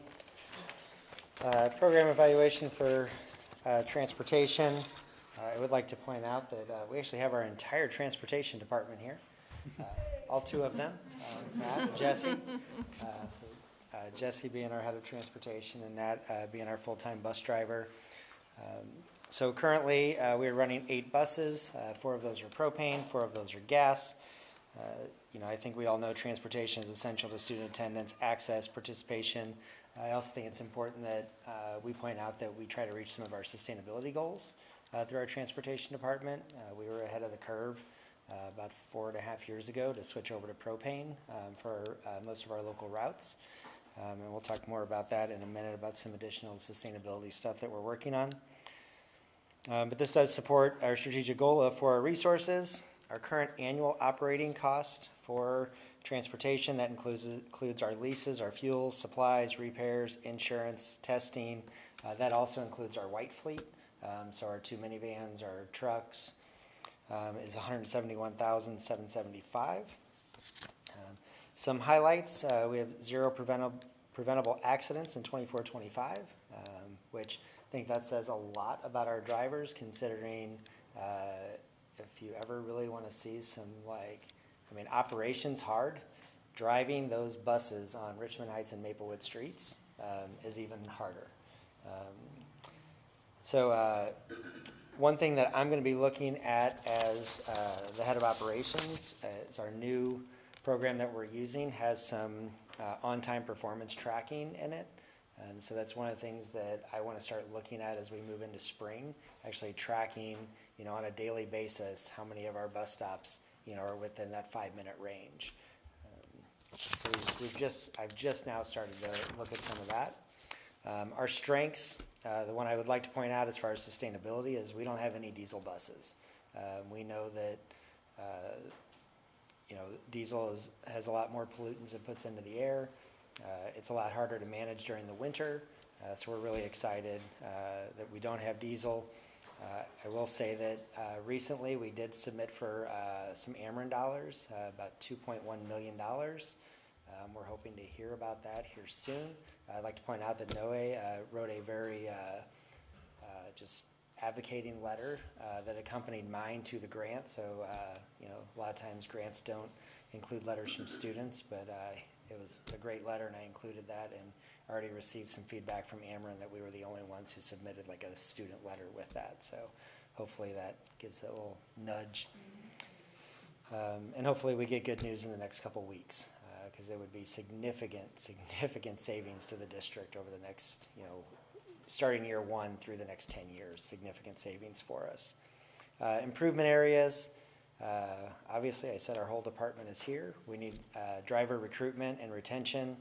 We had a great meeting today between myself, Dr. Amber Phillips, and Ed Rich, where we're just talking about how do we get that out to the community, how do we advertise that. So we had a really good plan today that we're coming out with. One thing that we hear from parents is more rapid communication when a bus does not arrive on time. Talking to other school districts, that is very difficult when you have a school district that is so small and our routes are operating so close to each other with very little to no buffer in between them. But still, something we're going to continue to look at. Sustainability expansion, we're always going to be looking at that. And the big thing is just, conversations with my SSD counterpart over here, Miss Emily. We need to be able to have an accessibility bus. We want our typically developing kids to be able to travel on the same bus with our students with mobility needs, instead of getting on a bus and then they go to the same place and we merge them back together. That does not scream togetherness and belonging to me. So that's something we'll look at through the Ameren. If we get that Ameren grant, we have a plan to still save money and include that. And then recommendations, next step. I know we've continued to say this. It's really hard to recruit when our current starting salary is where it is for drivers. We all know that. I know that there's work being done on that. Expanding our electric fleet, implement on-time tracking, adding an accessibility bus. We do need to update our white fleet. We have two vehicles right now that are at end of life. And I would open it up to any questions.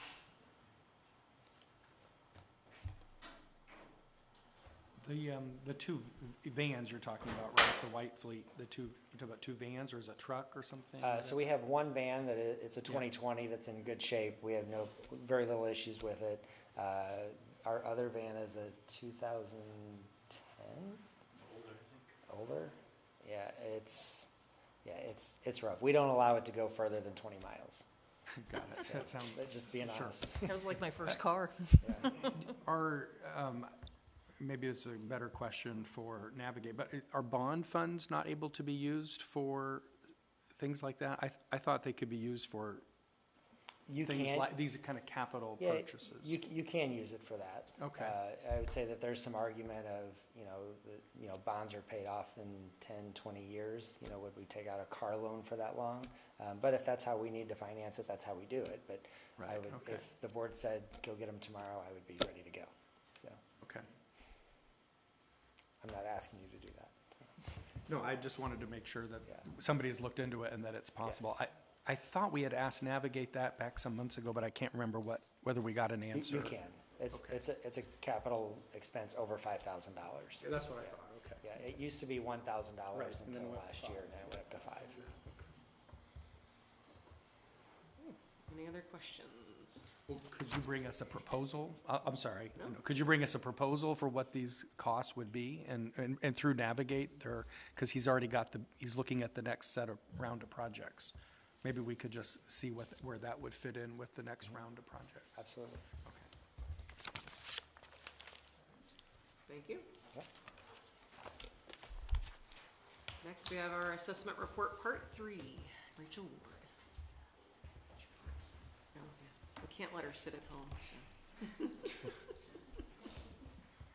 I've been told this is where we. Everyone get your prop. That's my next report.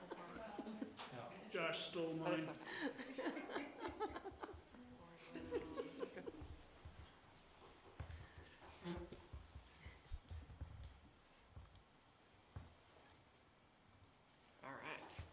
All right, good evening. My name is Rachel Ward, Coordinator of Assessment, Data, and Accountability for the school district.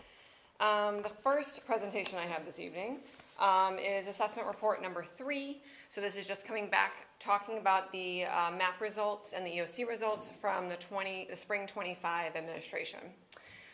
So typically, a lot of my other presentations have been having percent proficient or advanced. So as you know, there are 4 categories for achievement level inside the Missouri Assessment Program: advanced, proficient, below basic, and basic.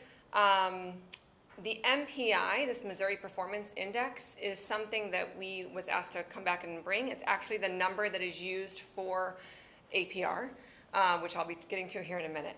So I do want to talk a little bit about the difference in the numbers you're about to see. So in MSIP 5, the Missouri School Improvement Program, version number 5, which ended in 2018, 2021, each of these categories you only got, it was like a static number. So if you were advanced, you got 5 points. If you were basic, you got us 3 points. If you're below basic, you got us 1 point. The only way to change your MPI was to move students from one category to the next. Any movement within a category was not reflected. So then MSIP 6, so I will say that that did cause some districts or some strategies to like focus on students that are like at the cusp and trying to move them. And I will say, as long as I've been here, MRH has been committed to, we're not going to play that game. We are here to just meet all students where they're at. And so finally now with MSIP 6, the way the award points for MPI now reflects that. Anywhere you're inside of that, you get a proportional number. So now you could be, if you were a high proficient, almost advanced, you might be worth 4.8 or 4.9 points, rather than just a static 4. The only place that doesn't apply is advanced. If you're advanced, you're 5 points. If you're high advanced, good, we still get 5 points. The way we calculate MPI, you add all of those numbers up together, find an average, divide by how many kids there are, and then multiply by 100. Okay, so all that being said, that's where these numbers came from. So that's where this 330, 300, all these 400, all these numbers came from our MPI calculations. You can see that shift whenever they changed the way MPI is calculated. So those first 3, 18, 19, and 21, are reflected with the old method, and then starting in 22 is the new calculation method. So what you have here, the blue line represents students that fall within one of our student groups. Again, those are Black, Hispanic, free and reduced lunch, English language as your learners, and students that qualify for an IEP. And then the green line is all students within this group. And this is ELA, grades 3 through English 2. Okay, and this is math, and same exact thing. You can see where the shift was in the calculation method, and you can see how our student groups and all of our students compare with an MPI number. Another way to look at this, so we do talk about students in each of these categories. So I worked on this graph as just another visual representation. Try to explain it. This only is comparing a student from 1 year from 24 to 25. So for example, our current 5th graders, maybe their 3rd grade and their 4th grade MAP performance level. And so the first set at the top part has their 24. So for example, in the blue bar, or the blue box that has 6.32 in it, is in 24 students that scored below basic that then scored basic in 25. There were 6.32% of students that had that shift in their achievement level. All of this, I want to put a caveat around. 3rd grade MAP and 4th grade MAP, or 7th grade and 8th grade, are not the same test. They're not all normed the same way. So getting advanced in one does not necessarily mean that you're going to be advanced in the other. So it's very hard to compare these two. But it does show you a picture, I guess, or a spread of how students from 24 to 25 fell within these achievement levels. So this is ELA, and this is math. And then this last one is just a summary slide of all of that. So back on these other slides, if it was orange, that meant that they went down a level or dropped down into a category. Maintained was green, and blue was they went up a category. So as you can see, the majority of our students are either maintaining or moving up an achievement level from year to year, from 24 to 25. All right, what questions can I answer on this data? Yes? Can you try to explain that the table that you had? I didn't Yes, understand this it one, at all. absolutely. Could you take me through like one? Sure, absolutely. I would love to. I wasn't sure how much we want to get into this, but so for example, let's say, oh, I can't. Okay, so let's look at this 10.93 right here. So that means that in 2024, students. So I took individual students and their achievement level, and then looked at from 24 to 25. But this only worked if they had 2 assessments for us. So the pool is smaller than all of our students. So 24, they scored proficient, and in 25, they also scored proficient. So 10.93% of our students in the math were proficient and then proficient. 8.2 up here were proficient and were then advanced in 25. So 24 is across the top, 25 is along the side. 8.2% moved From proficient to advanced. In 24 to Yes. advanced. Correct. Okay. So any number up here in this blue, so like this 9.1 going from basic to proficient is an increase. They went up. And then the green means they stayed the same, proficient, proficient, advanced, advanced. And then this orange down here would represent a decrease.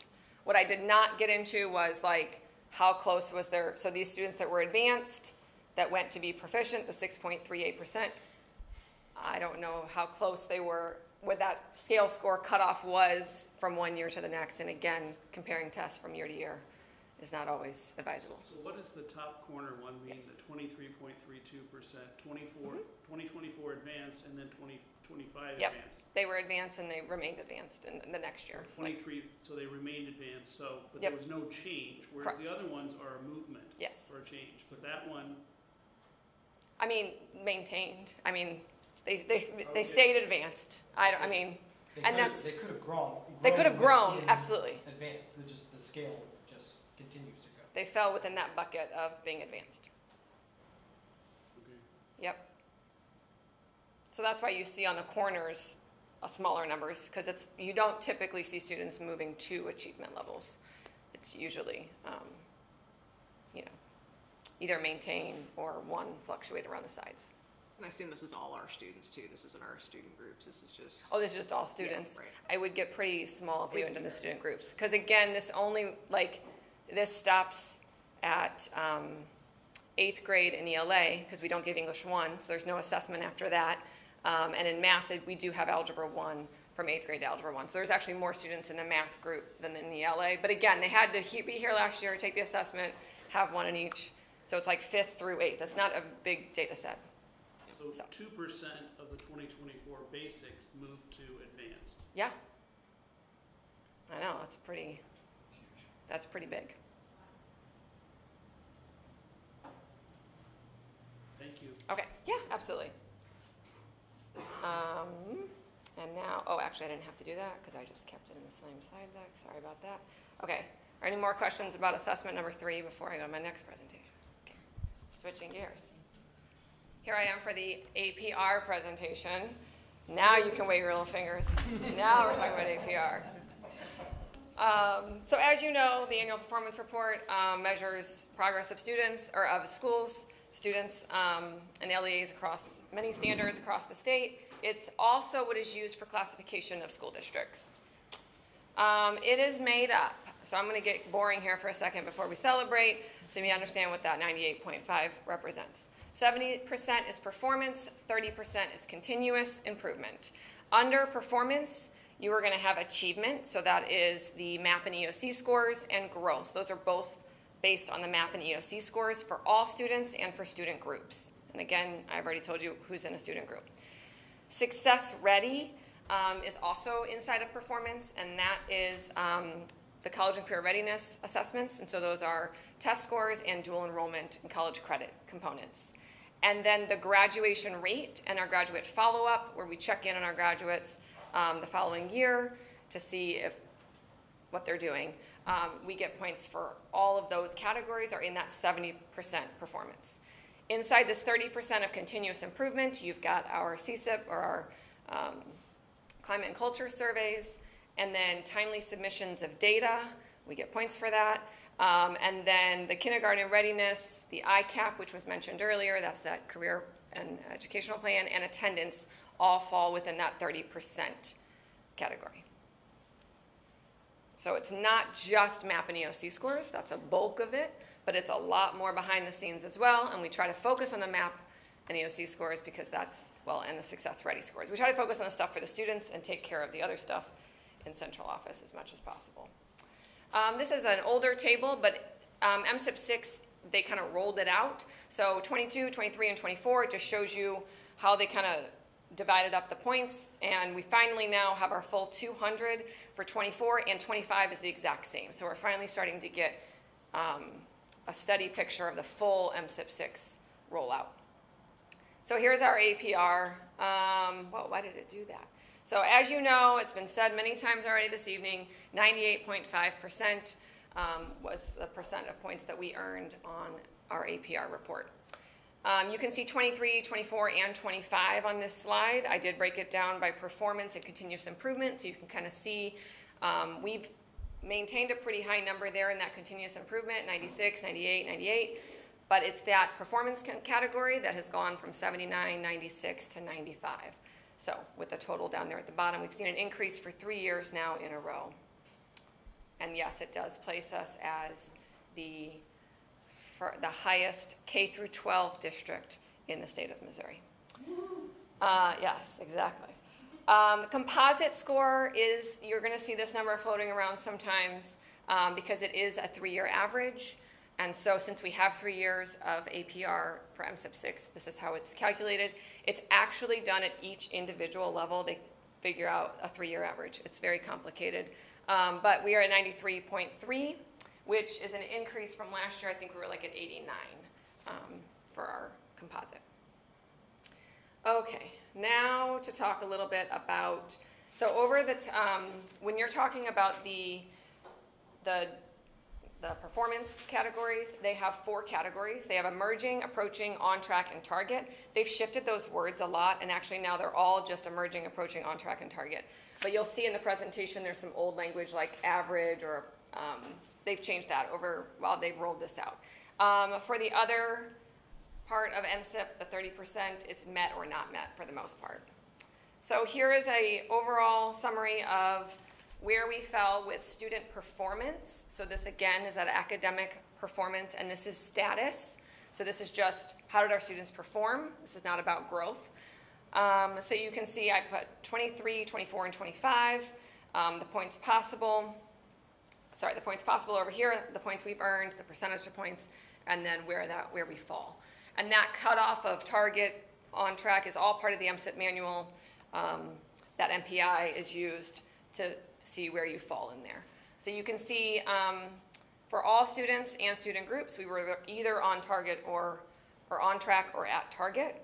The only 2 areas that are still on track is math student groups and social studies student groups. Please keep in mind that social studies is one assessment. It's just government. So that number fluctuates and is sometimes hard to monitor, but we've stayed pretty consistent there. This one is the one that I would say is the most exciting and proud is our growth of our students. This is again ELA, Math, Science, Social Studies, all students and student groups.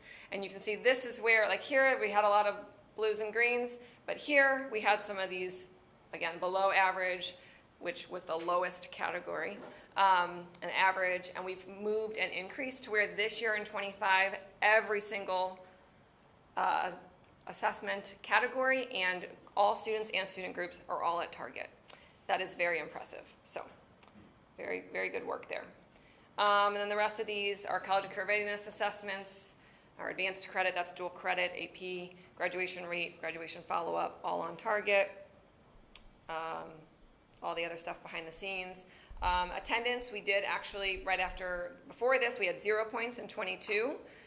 Again, so we've made some progress across attendance, staying there on track, and we've met everything else.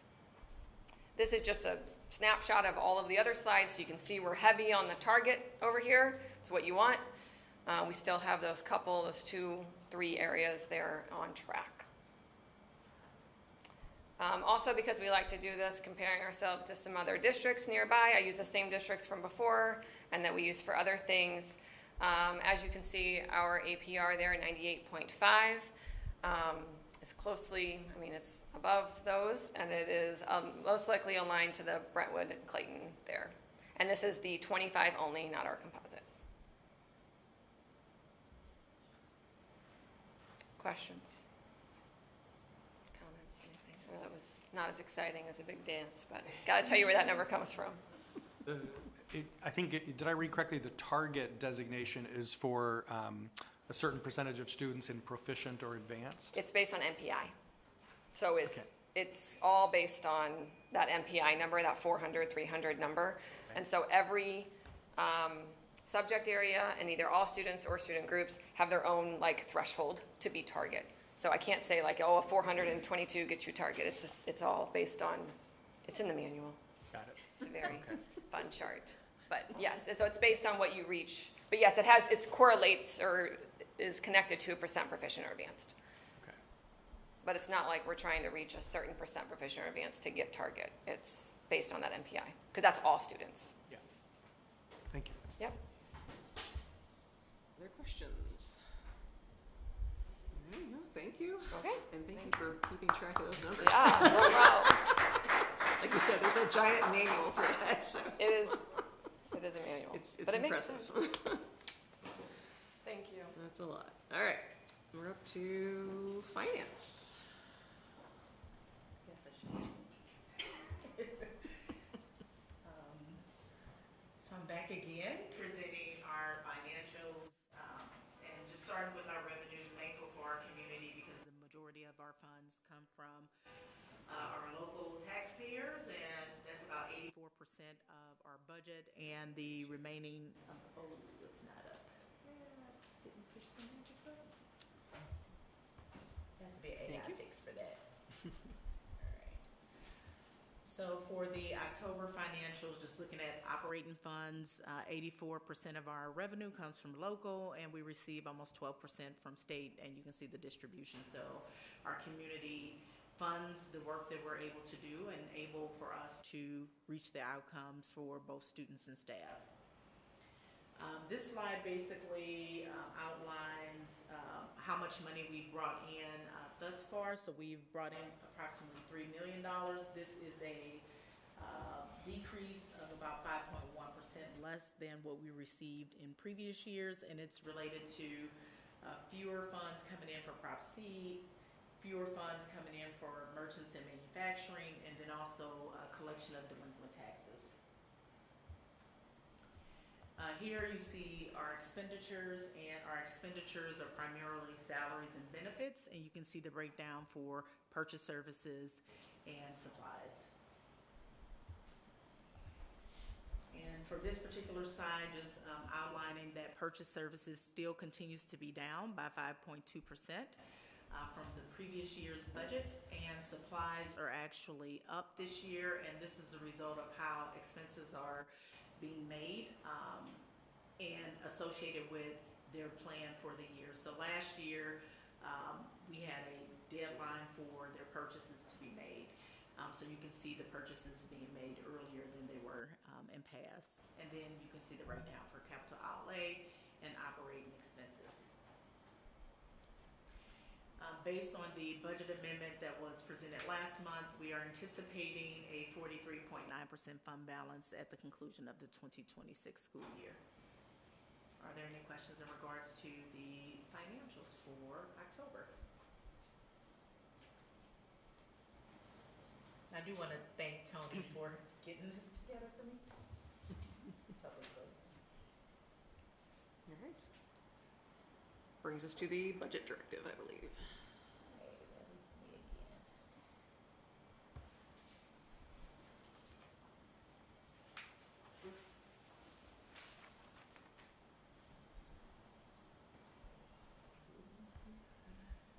All right, right, so bringing the budget directive back for a second read and just kind of going back to the purpose of the budget directive, which is really to establish priorities and goals that guide the development of the annual budget for administration and ensuring that it aligns to not only our strategic plan, but other district plans that we're responsible for monitoring.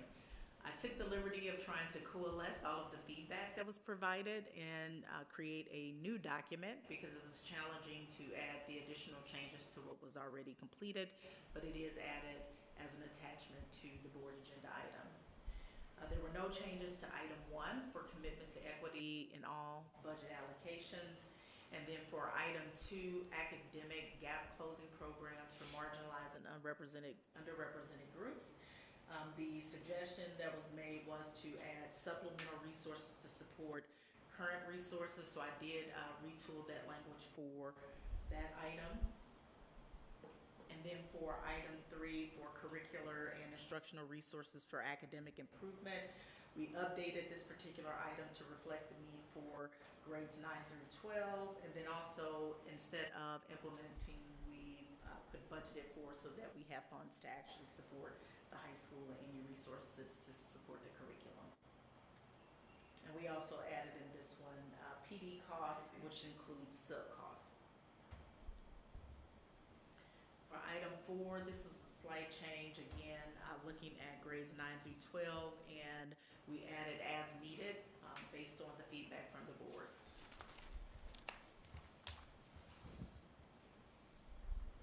Item 5 had several additions. One was honing in on the need to address competitive wages for support staff and administrators, and then also setting what the base salary would be, which is already included in the steps, but then putting a cap on that at 3.25% as we look at maintaining our projected revenues for competitive wages. And for the last item, which was fiscal responsibility and long-term infrastructure planning, this one actually added the maintain a target fund balance. I kept it at 35%, wanted to have some additional conversation with the board. I did do some research, and we talked about this at the Commissioners Advisory Council, and they recommend actually having a span. So if we're saying between 30 and 38%, the goal is to land in between there, but wanted to have some additional conversation with the board. And then we removed the specific amount as it relates to the capital project to keep it broad enough and flexible enough based on the deposit that we would actually be able to put in based on the current budget. So those are the changes that I captured. I'm more than welcome to answer any questions you may have. Yeah, I have just a couple comments. I would like to see on item number 5, it looks to me like A and B are more or less saying the same things. And so I would just propose we consolidate those two, and this would be some proposed wording. You feel free to edit to what you think makes sense. But I would say prepare competitive compensation scales aligned to clear job descriptions. So I hope that, I think that deals with both A and B. That would be my proposal. And I would like to, add, I know there was, we had some public comments about this as well. The base salary increases of 2.75 to 3.25 are for the job classifications. And we've never, at least while I've been on the board, I've never seen the staff salary scale. So I don't know about these 18 steps. And I think at some point it'd be nice to get to become more acquainted with those. But this is about changes at each level. But if an employee is moved to a different scale, that obviously means their salary could go up more. So hopefully no one heard that the 2.75 to 3.25 is the ceiling, that's the floor. It really depends on how your job is classified. So I wanted to state that because it was brought up in the public comments. When did we establish support staff salary schedule? That was 2 years ago, so. That's on the district website. If you. Oh, it's on the district website? It's visible. Oh, okay, okay. I didn't think to look there, so. I will definitely go there. I can send it to you though. So. Oh, that'd be great. Thanks, yeah. I mean, since it was a subject of some comments, or it might be helpful just to send us a link to it or something.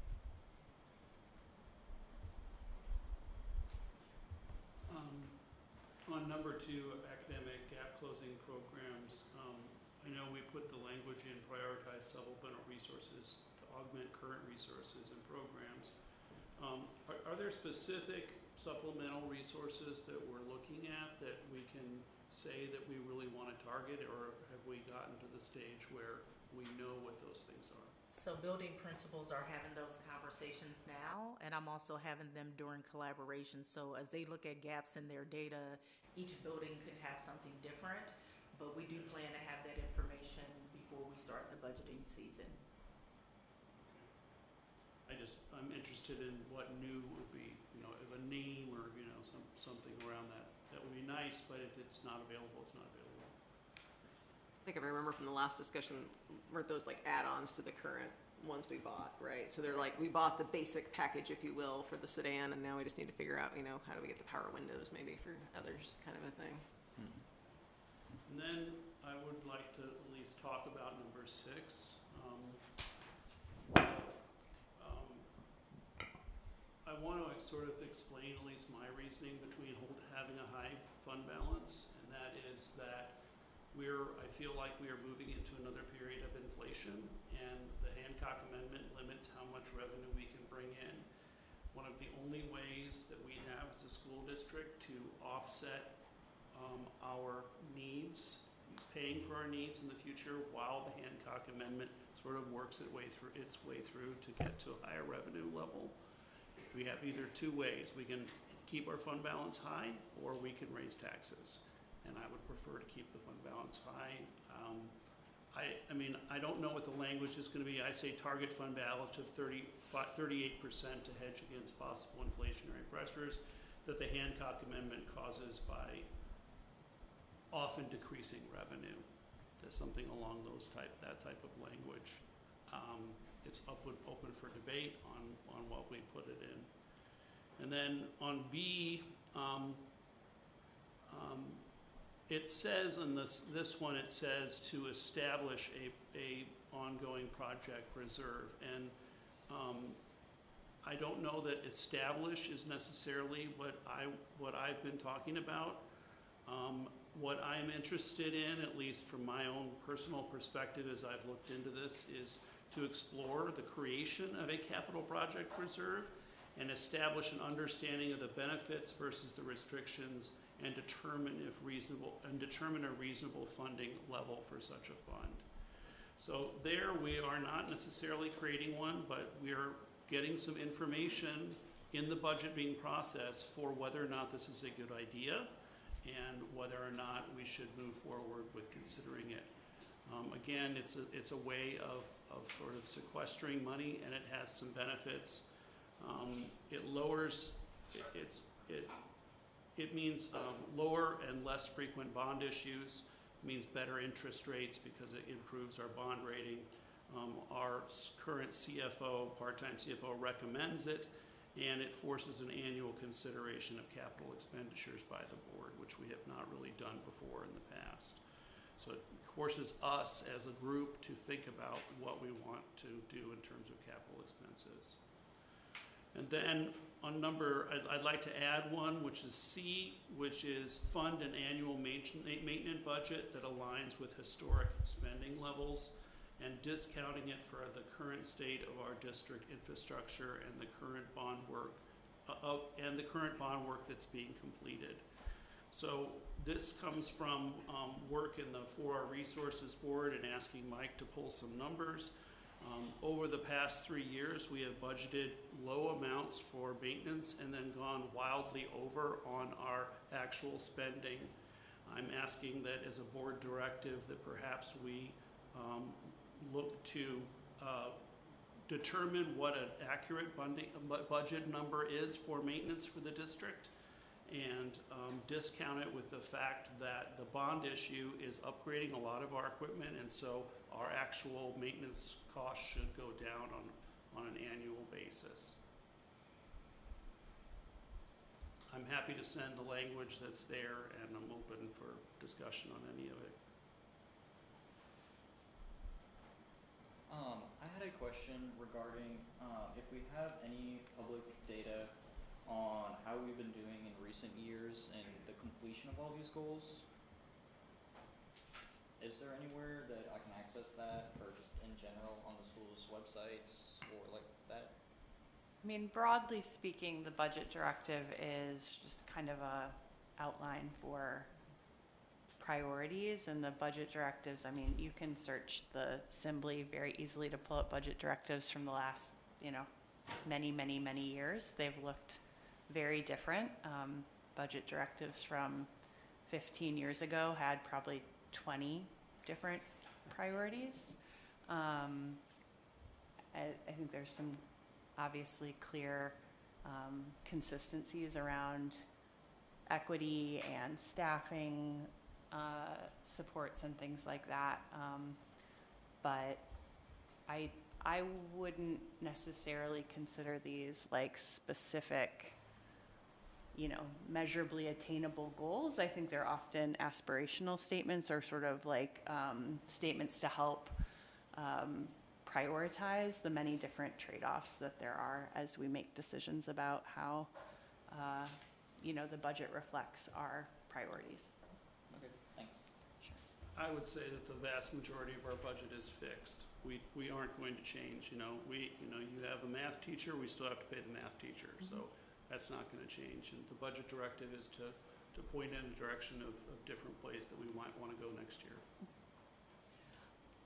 Before we move off, I wanted to just clarify, I appreciate the additional context, Trent, about the capital fund that I had not understood previously that you weren't asking us to establish it, that you were asking us to explore it and consider the pros and cons. If we decide to establish it, but sure. I don't feel like we have enough information to really understand it. So I would like to understand it better. You put money in, and you can take money out under certain circumstances. But you don't lose the money. It's a savings account.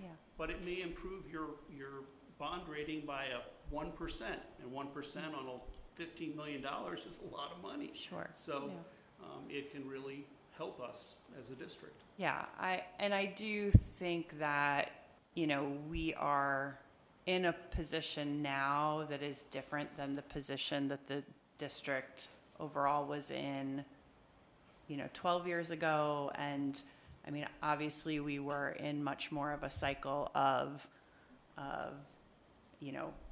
have a bond issue, spend it down, have a bond issue, spend it down. Perhaps we could be moving into a different cycle, but I do think that part of it is that takes, more understanding. So I appreciate that. It sounds like maybe the For Our Resources Committee has had more direct information from Mr. Brazil. I don't know if it would be possible to get him to come and potentially present on the pros and cons of, sort of establishing something like that. I think would be helpful. It's something that we can do as a budget process, and that's why I'm asking that it's in the directive. And then the maintenance costs, that's something that we've blown that budget every single year by multiple thousands of dollars. Yeah, I mean, and I think that then that, though, does go back to the fund balance piece, right? Because if we've under budgeted for maintenance, then we're eating into the fund balance. And I just wanted to, again, clarify what you had said before, is that when our costs for the district increase, we can either eat into our reserves, which is what the fund balance is. Or we can ask the community and seek the community's engagement to increase taxes so that we have more revenue coming in, especially as we will not be able to keep up with inflation because of the limitations of the Hancock Amendment.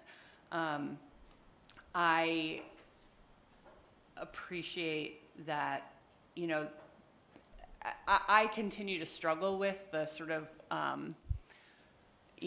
keeping the fund balance high now does not mean that the fund balance will be high forever, sort of it's simply delaying some of the need to go into reserves. And so that, again, is just a consideration that I'm continuing to weigh as we recognize that there are right now needs, and, you know, whether it is maintenance or it is, you know, student achievement or it is support staff raises. So It's a balance, I agree. Yeah. We'll make the adjustments and bring it back during the December meeting. Are there also resources from Navigate that can go into a little bit of that conversation? You've got a lot of data from them. Navigate provided Mike with a sort of average expenditure on maintenance per square foot, and so we know the square footage of our infrastructure, and then approximately what most people in the St. Louis area, according to labor rates and costs in the St. Louis area. And it came out to $480,000 a year. So we had another number that supported the idea of what the budget number should be, or approximately what it should be, and work to understanding it. Right, any other comments? All right, we're good. We'll move to 8, which is our board communications and, Yep, in discussion, thank you. All right, so first up is calendar events. So our perpetual calendar. So of course, next week we have a holiday coming up, which I'm sure everyone who has students has been reminded of. The 26th to the 28th. What else is going on? The Maplewood tree lighting ceremony on the 5th. Our choir, elementary choir, sings at that. It's always a good one. Other shout outs or call outs for the perpetual calendar? I believe that museum night at the elementary is coming up right before the end of the semester, as well as I know the board just got outreach from Mr. Castle about capstone, so another call for community members who maybe want to judge capstone to reach out to the high school on that. Call out, thank you. Yeah, and I know it's big on concert season too. I know that the theater has been in high demand for the ECC in the elementary, so. All right. I apologize, this is not future calendar, but wanted to go back to the bullying event for a second, because I don't know that we've publicly sort of been able to, we've had some comments from the public, but really positive comments, both on the being able to attend live, being able to attend online, the content and the applicability to you know, needs of the kids and society as a whole and all sorts of things. So, but I didn't know if anyone else had any comments. It felt like it was really well received. Yeah, no, and it's still receivable. It's it is archived on the district, you know, or YouTube channel. So yeah, thanks to Mr. Estrada in his dapper suit for pulling that together. Well, yeah, no, and it was really good. And we also plan on shout out to kind of our PTOs as well, because I know the elementary is at least planning on kind of piggybacking in January with a follow-up event, and I believe we're looking at doing something similar at the ECC, you know, for the spring, you know, winter, spring, to kind of bring it home more to a building-based level, because that was at a higher level, right, to kind of cover all students. But I think there was some really good information in there to really kind of level set what we call bullying. So yeah, well, thank you for bringing that up. It was really well done. All right. Brings us to our committee reports. I believe we have 2. I have 2. Go ahead.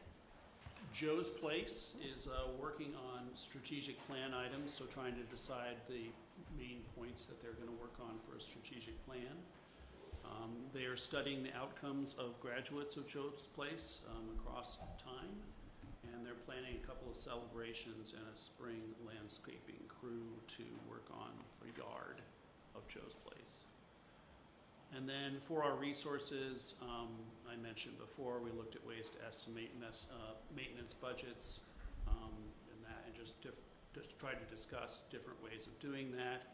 And then we discussed the format and layout of a 5 to 10 year maintenance plan, and the types of information and how the information will be presented sort of as a graphic.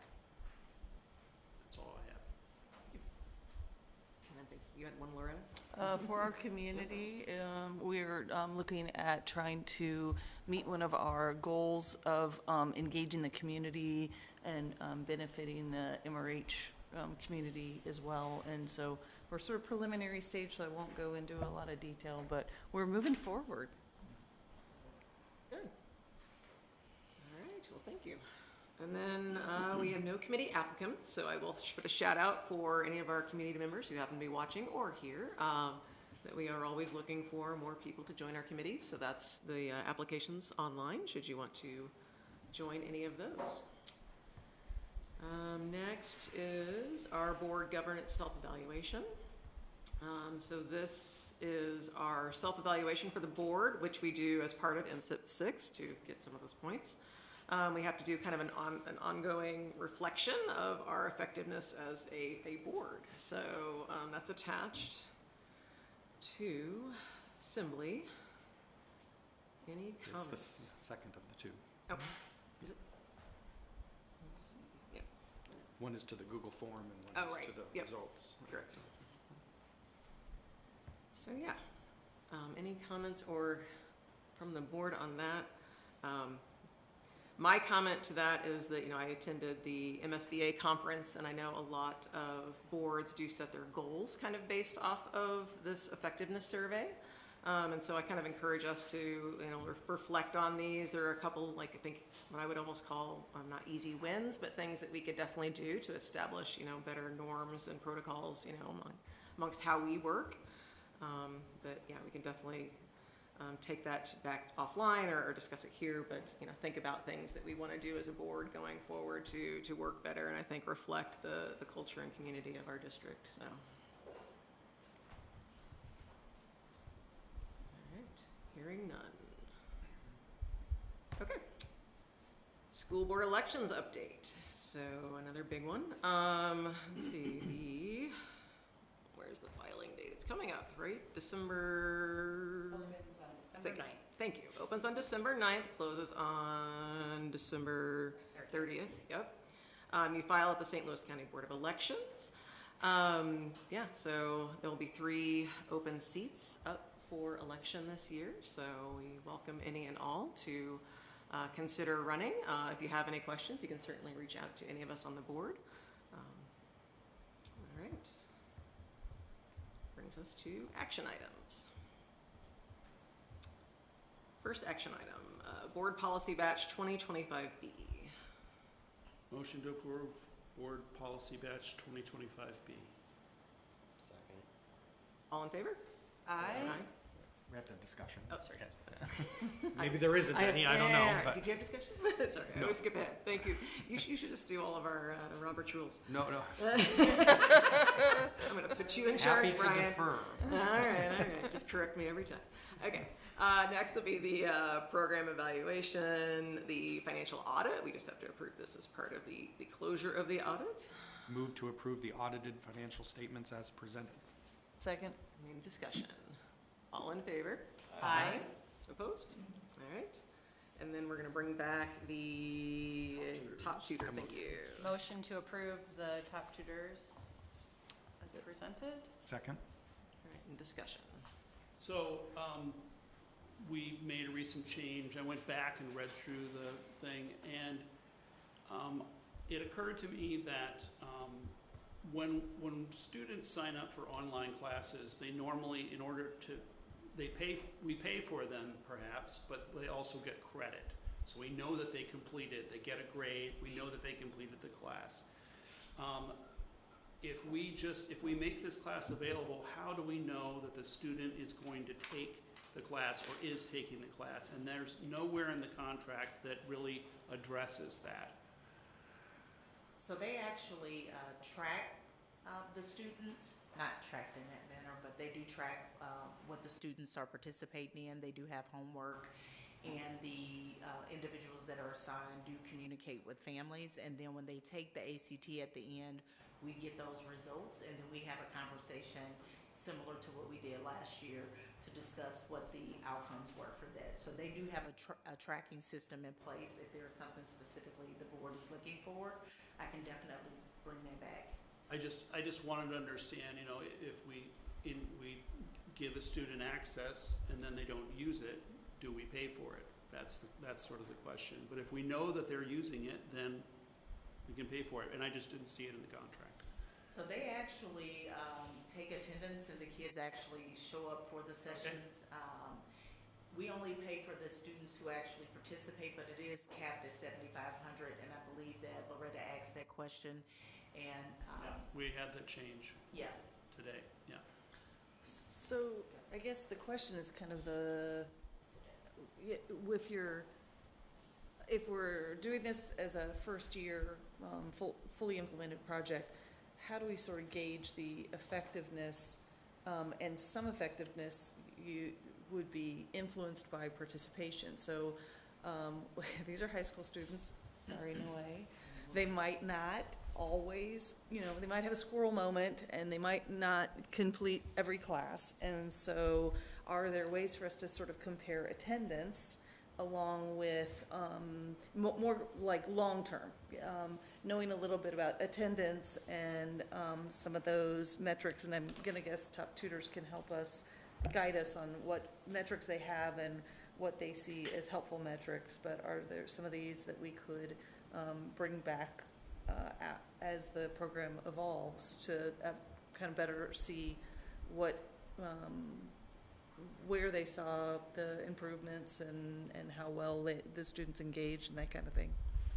I can definitely ask for that to be provided. They do have the information on the student that participated last year, so I can have that information and see how we can package it if it's of interest to the full board. Yeah, I mean, this is a one-year contract. It's for $7,500. I mean, we spent $5,000 last year to start a golf team for 5 kids. You know, so I think as far as the impact of the investment, I think that this is an important piece for students who are kind of underperforming the average. I think this is an investment worth making for the year, and to see how it, how it plays out, and to get some sort of report on that before we approve a future contract certainly makes sense. I mean, I think my confusion was that the contract doesn't say anything about tracking. It just says, I think, 100% online training or something like that. But there is some sort of hybrid component to this where there are people that are interacting with the students. So that's, I didn't really see in the contract, didn't understand about the program. I understand it better. Thank you. I move to call the question. So I'm looking at the budget and pricing, and under the program cost per student, it says tutoring and services is $345. Does that actually include the price of the test itself, or are students expected to pay that? It does not. Okay. It does not. Would there be any way to include that, or is it too late? Not in this contract. They actually provide the service for tutoring. And the district does provide. We do provide. The district does pay for the one ACT. administration per Yes. student. In your yes. junior year, yeah. Although to that point, we list 2 test dates, which is the one that the district provides? April. Okay.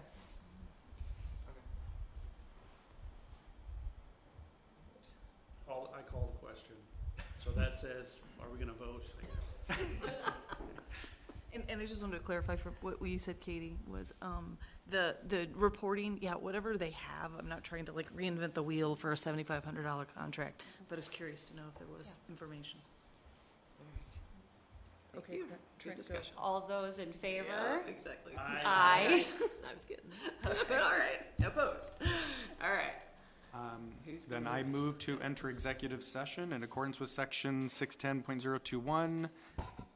Do I need to name all the subsections? Yes. Okay, 1, 3, 5, 6, 8, 9, and 13, and section 610.022 of the revised statutes of Missouri, November 20th, 2025, for the following specific reasons: legal matters, personnel matters, identifiable student matters. Second. All right, roll call, please. Mr. Colbert? Yes. Mr. Miller? Yes. Ms. Coleman? Yes. Ms. Piermat? Yes. Ms. Hoffman? Yes. Mr. Schwartz? Yes. All right, thank you. Thanks, everyone. Yes,